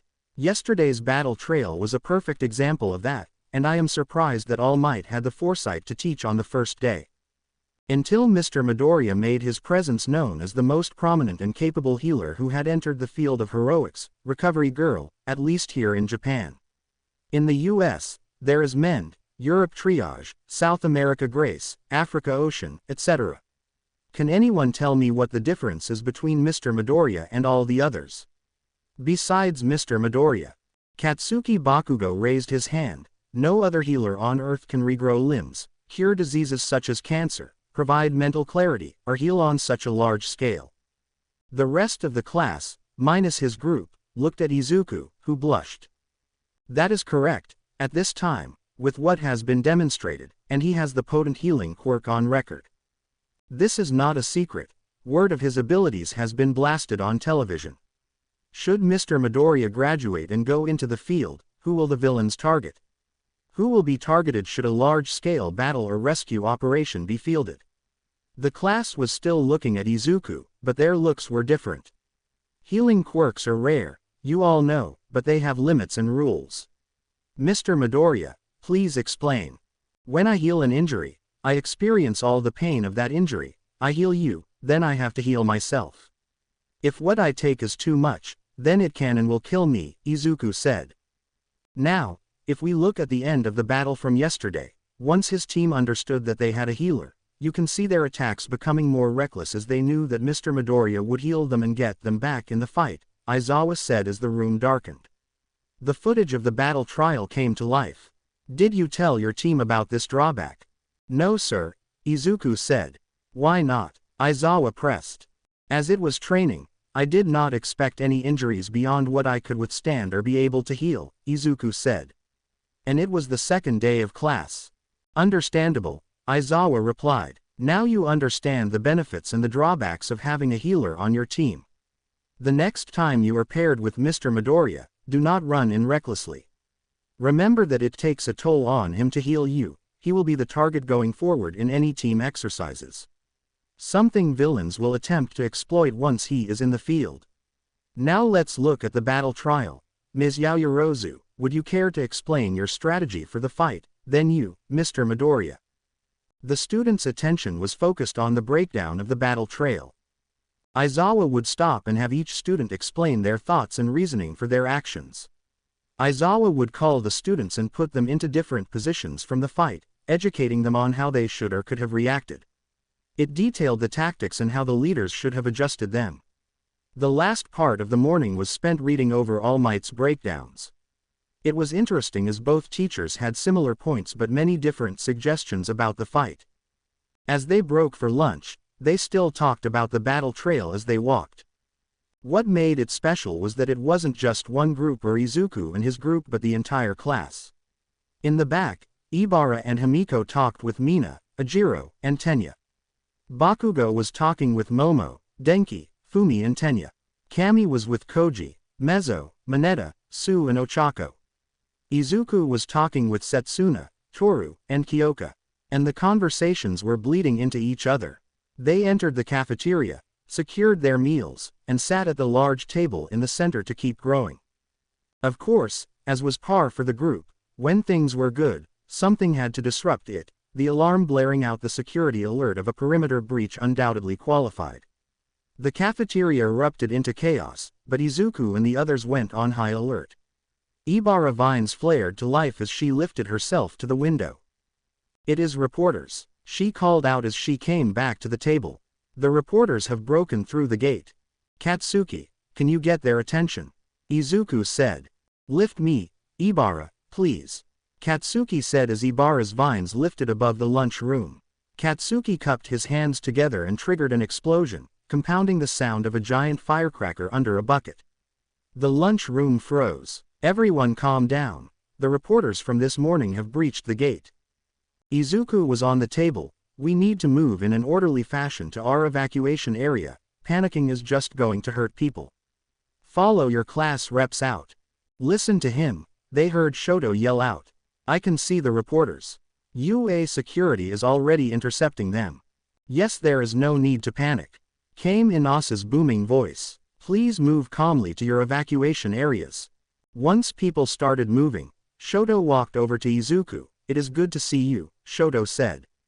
"My father always said reporters were rabid dogs with a bone." "No kidding," Izuku said as he saw his class forming with him and Momo. He noticed that 1B was falling behind Inasa, who was looking at Shoto. "Class representative," Izuku said. "Yes, our homeroom teacher gave the position to Inasa and me, elections after the festival." "You," Shoto responded. "Elected," Izuku said with a smile. "Momo and I." "Congratulations," Shoto smiled. "Shall we?" They encountered Tuya along the way, who checked on them briefly before he hurried away. Once outside and in their area, Izuku used the opportunity to introduce Setsuna and Toru to Shoto, Reiko, and Shinso. They had also made new friends from their class who came over, and more came. Soon, many names were exchanged and bowled to laughter. One member of 1B, a blonde-haired boy named Nieto Monoma, talked about rivalry, but everyone seemed to ignore him, so he just gave up. At the all clear, 1A wished 1B luck on their first heroic class and returned to the class. Recovery Girl recruited Izuku as he was a certified EMT, and his group, who had all been taught this by Recovery Girl herself, to help prepare the rest of 1A basic first aid and get the group certified in CPR. "How do you know Recovery Girl?" Momo asked as they were going over how to treat a stab wound. "The short version is that she found out about my quirk and offered to mentor me," Izuku replied. "When I was little, I was drawn to help people once my quirk manifested. I had this need for help, and I couldn't stop myself. So, I may have used my quirk illegally a few times. To try and get me to stop, I leaned under Recovery Girl to get my EMT certification so I could help when needed and learn when I didn't need to use my quirk to help in every situation." "Trauma assessment," Momo responded, nodding her head. Momo looked around before leaning in. "I use the lipids in my body to fuel my quirk. I have to eat high-fat foods, I am drawn to them. When I was little, I would eat and eat," she blushed. "I had quite the belly on me, but then my quirk manifested, and things got better. Even now, I am helpless against it. It takes restraint not to overindulge. There is a theory that our quirks influence our behavior," even our responses to some things, Izuku replied, correcting her on the procedure they were practicing. Himi said she always liked scary movies or bloody scenes on TV even before her quirk manifested, Ibara being outside in the sun, long showers, etc. So, can your quirk make you a villain? Momo asked. I think it can lead you towards more violent outbursts, but no, we all have to learn to control those impulses, Izuku said. You are in great shape, if you don't mind me saying, so it is obvious you are not sitting around just eating high-fat food. I saw your lunch tray. There was more food than some, but with your quirk, it makes sense. But there were healthy fats and fiber. Momo giggled. I saved the whole cake to eat at home. Can I ask a personal question? Izuku nodded. How do you deal with the pain? Momo saw Izuku stop and pause. I hate seeing someone in pain. I love knowing I can take it away and improve them, but I like the pain. It hurts, but I am not bothered by it. By feeling that pain, I feel that the person I am helping is better. Kind of weird. No, it makes sense, Momo responded, smiling as she completed the task successfully. It is such an essential part of your quirk. You have to like the pain, not shy away from it to use your quirk. Like you pointed out, Himiko in blood, she would be in serious trouble if she couldn't stand the sight of it or the taste. Due to your quirk, your mind has adapted to deal with that aspect of your quirk. Momo placed her hand on his arm. I was with my parents at the NICU near here. My mother is the head of our medical division. The doctors were all confused because several terminal infants had somehow been voraciously healed. No one understood it. The security cameras never caught anything. That day, I sat with this girl. I was 12 and 4, she had 2 months to live, but you would have never guessed it.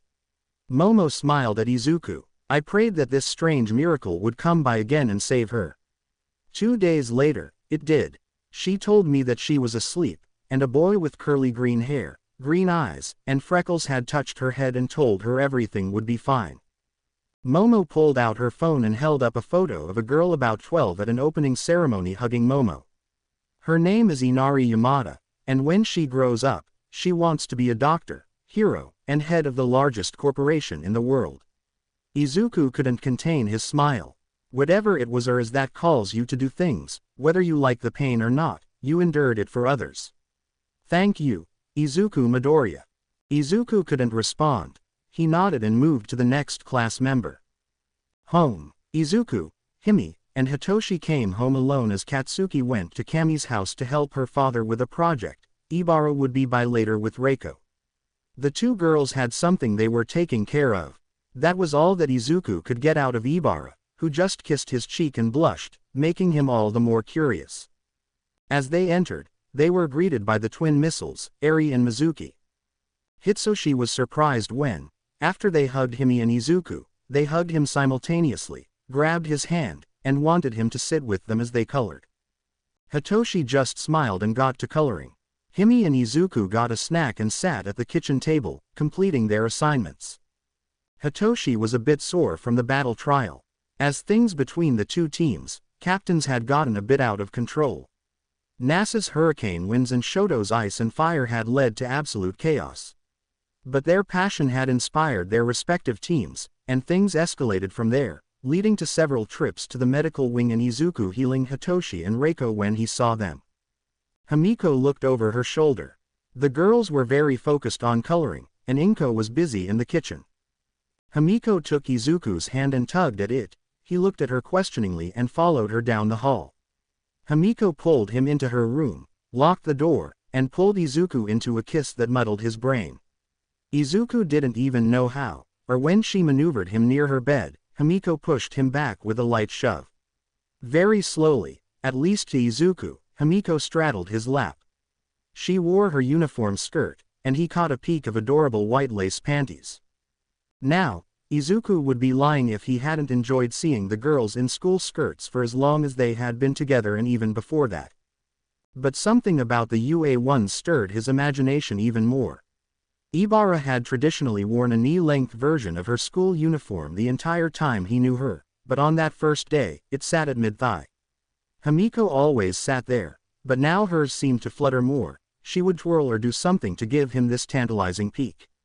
Last night when she walked by his door wrapped in a towel, claiming she had forgotten her clothes before taking a bath.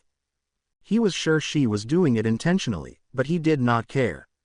All he was concerned about was how long he could keep kissing her till he needed to breathe. Answer a lot longer than he thought, a fact he was very proud of, internally at least. Their makeout session didn't last too long, but when Himiko whispered she wanted to revisit it tonight, it left him giggling as she again gave him a peek under her skirt as she climbed off him. They were soon sitting back at the table, joined by Hitoshi as they worked on their homework and told Eri about their day at school. They left out the alarm at lunch to not make the little girl worry, though they did tell Inko. Inko was a bit concerned about something.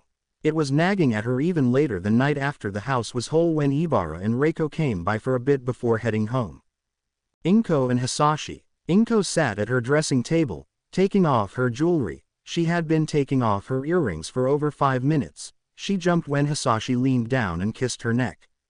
"What is bothering you?" Hisashi asked. "Something about the kids' day and those vultures breaking onto the campus," Inko replied. "Go on," Hisashi said as Inko turned to face him. "How did a bunch of reporters break onto the UA campus?" Inko said. "If it was a single reporter or a couple of reporters, that makes sense. They have some sort of stealth quirk or something." "You sound like our son right now.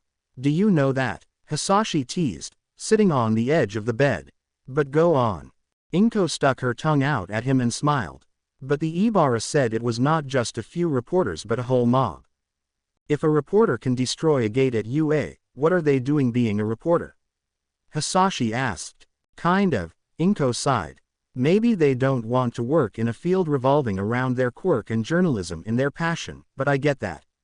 But why use it to break onto the UA campus?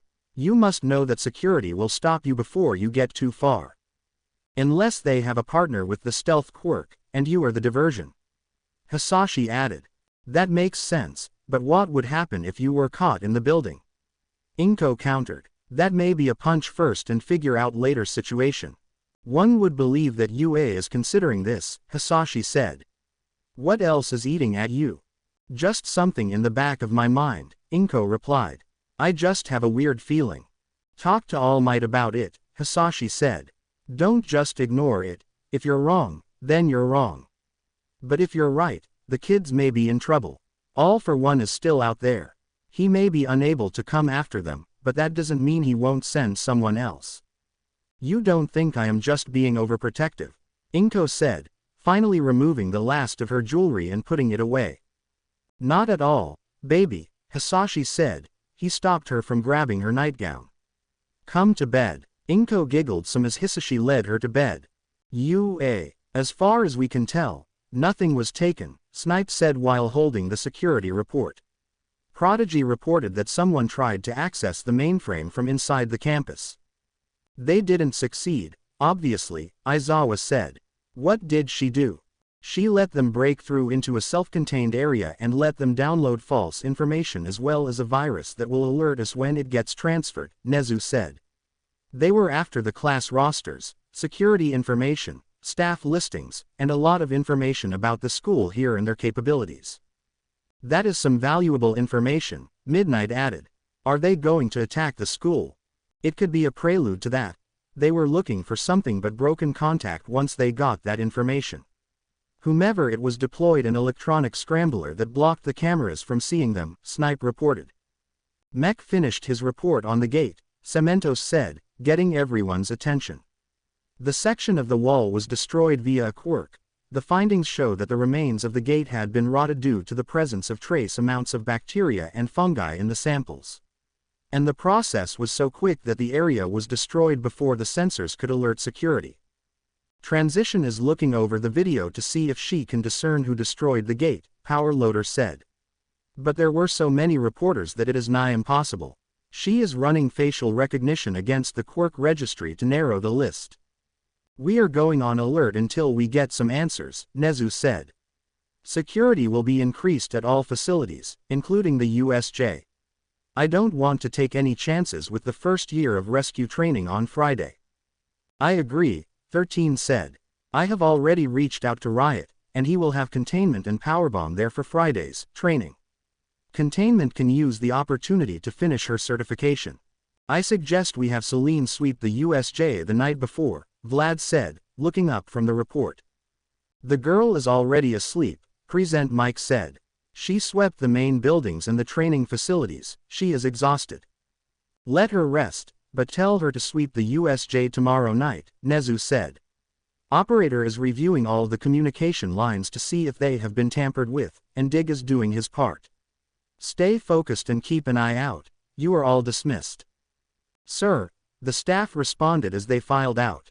Nezu waited until they had all left before he returned to his office. Nezu didn't like uninvited guests, especially if they endangered his students. Rescue training. Thursday was a typical day. If you discounted the apparent security increase at the school, the reporters corralled like angry cows.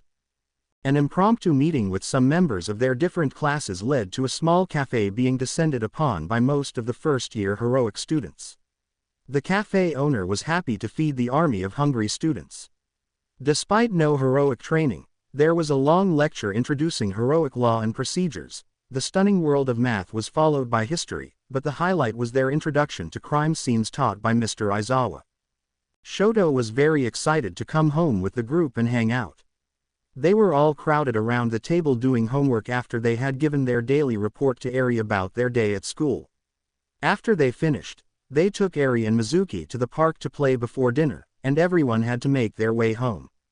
Friday was the day of the rescue training.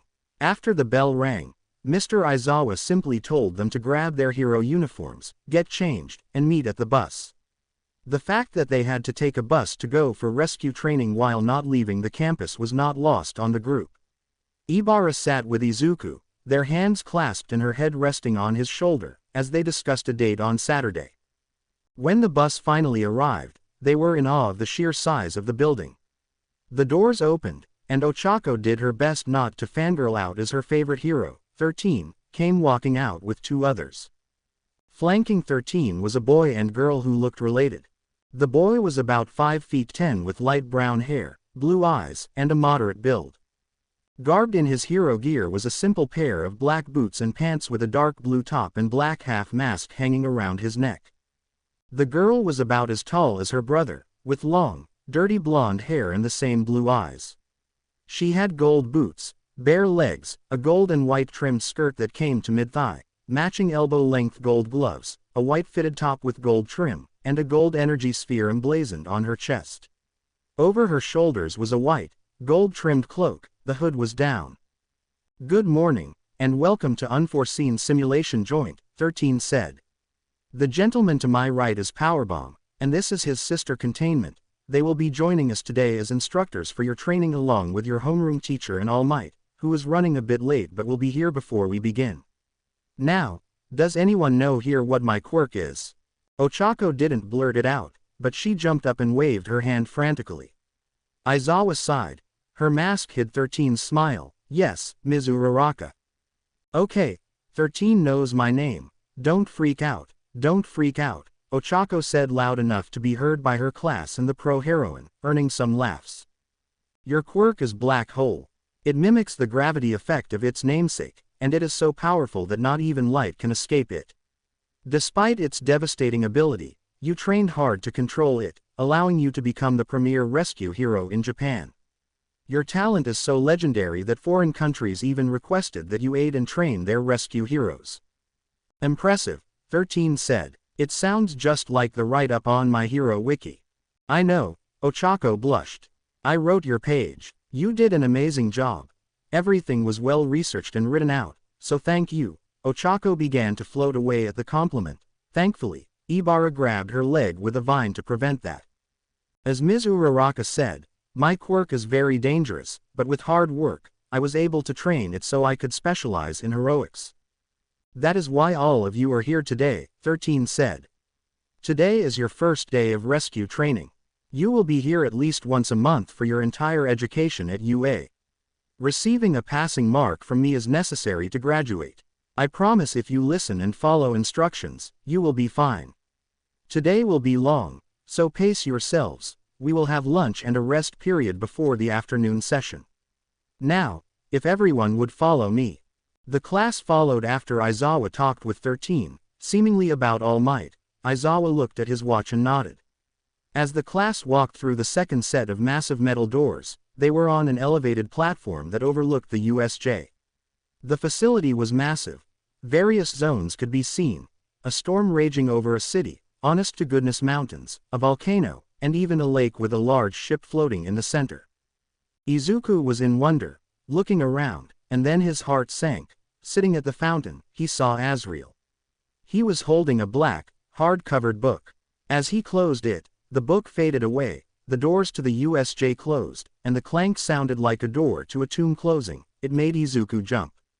Ibara felt him jolt and looked at Izuku, seeing the look of fear on his face. "Izuku, what is it?" Ibara said, her voice slightly elevated, catching the attention of the others. They all could see the look on Izuku's face. "Azrael is here," Izuku whispered. Suddenly, a swirling black and purple portal opened in the plaza and out emerged a strange-looking slender man dressed in black pants that exposed his lower leg, a navy blue V-neck shirt, and red sneakers.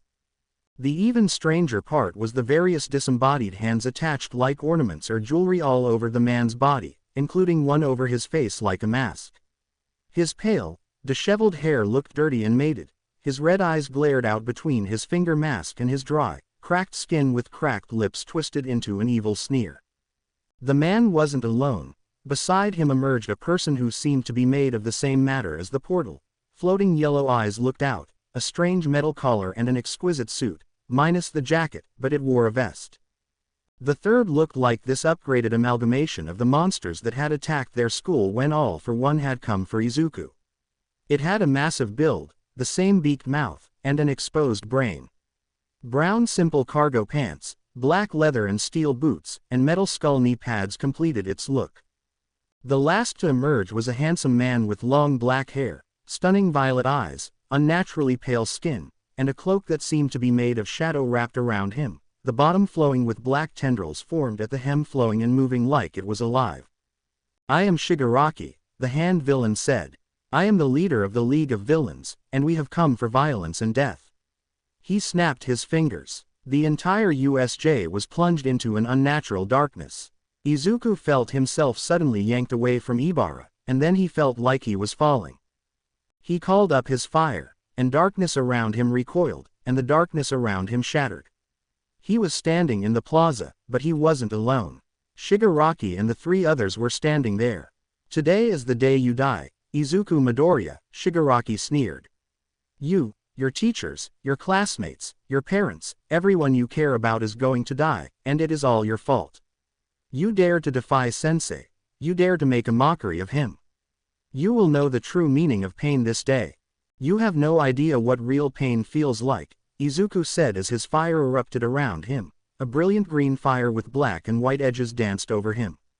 "Every scratch, every ounce of pain you cause my friends, family, classmates, and teachers today, I will visit it upon you in kind. And there will be nothing you can do about it but scream. Nomu tear off his arms for me," Shigaraki sneered.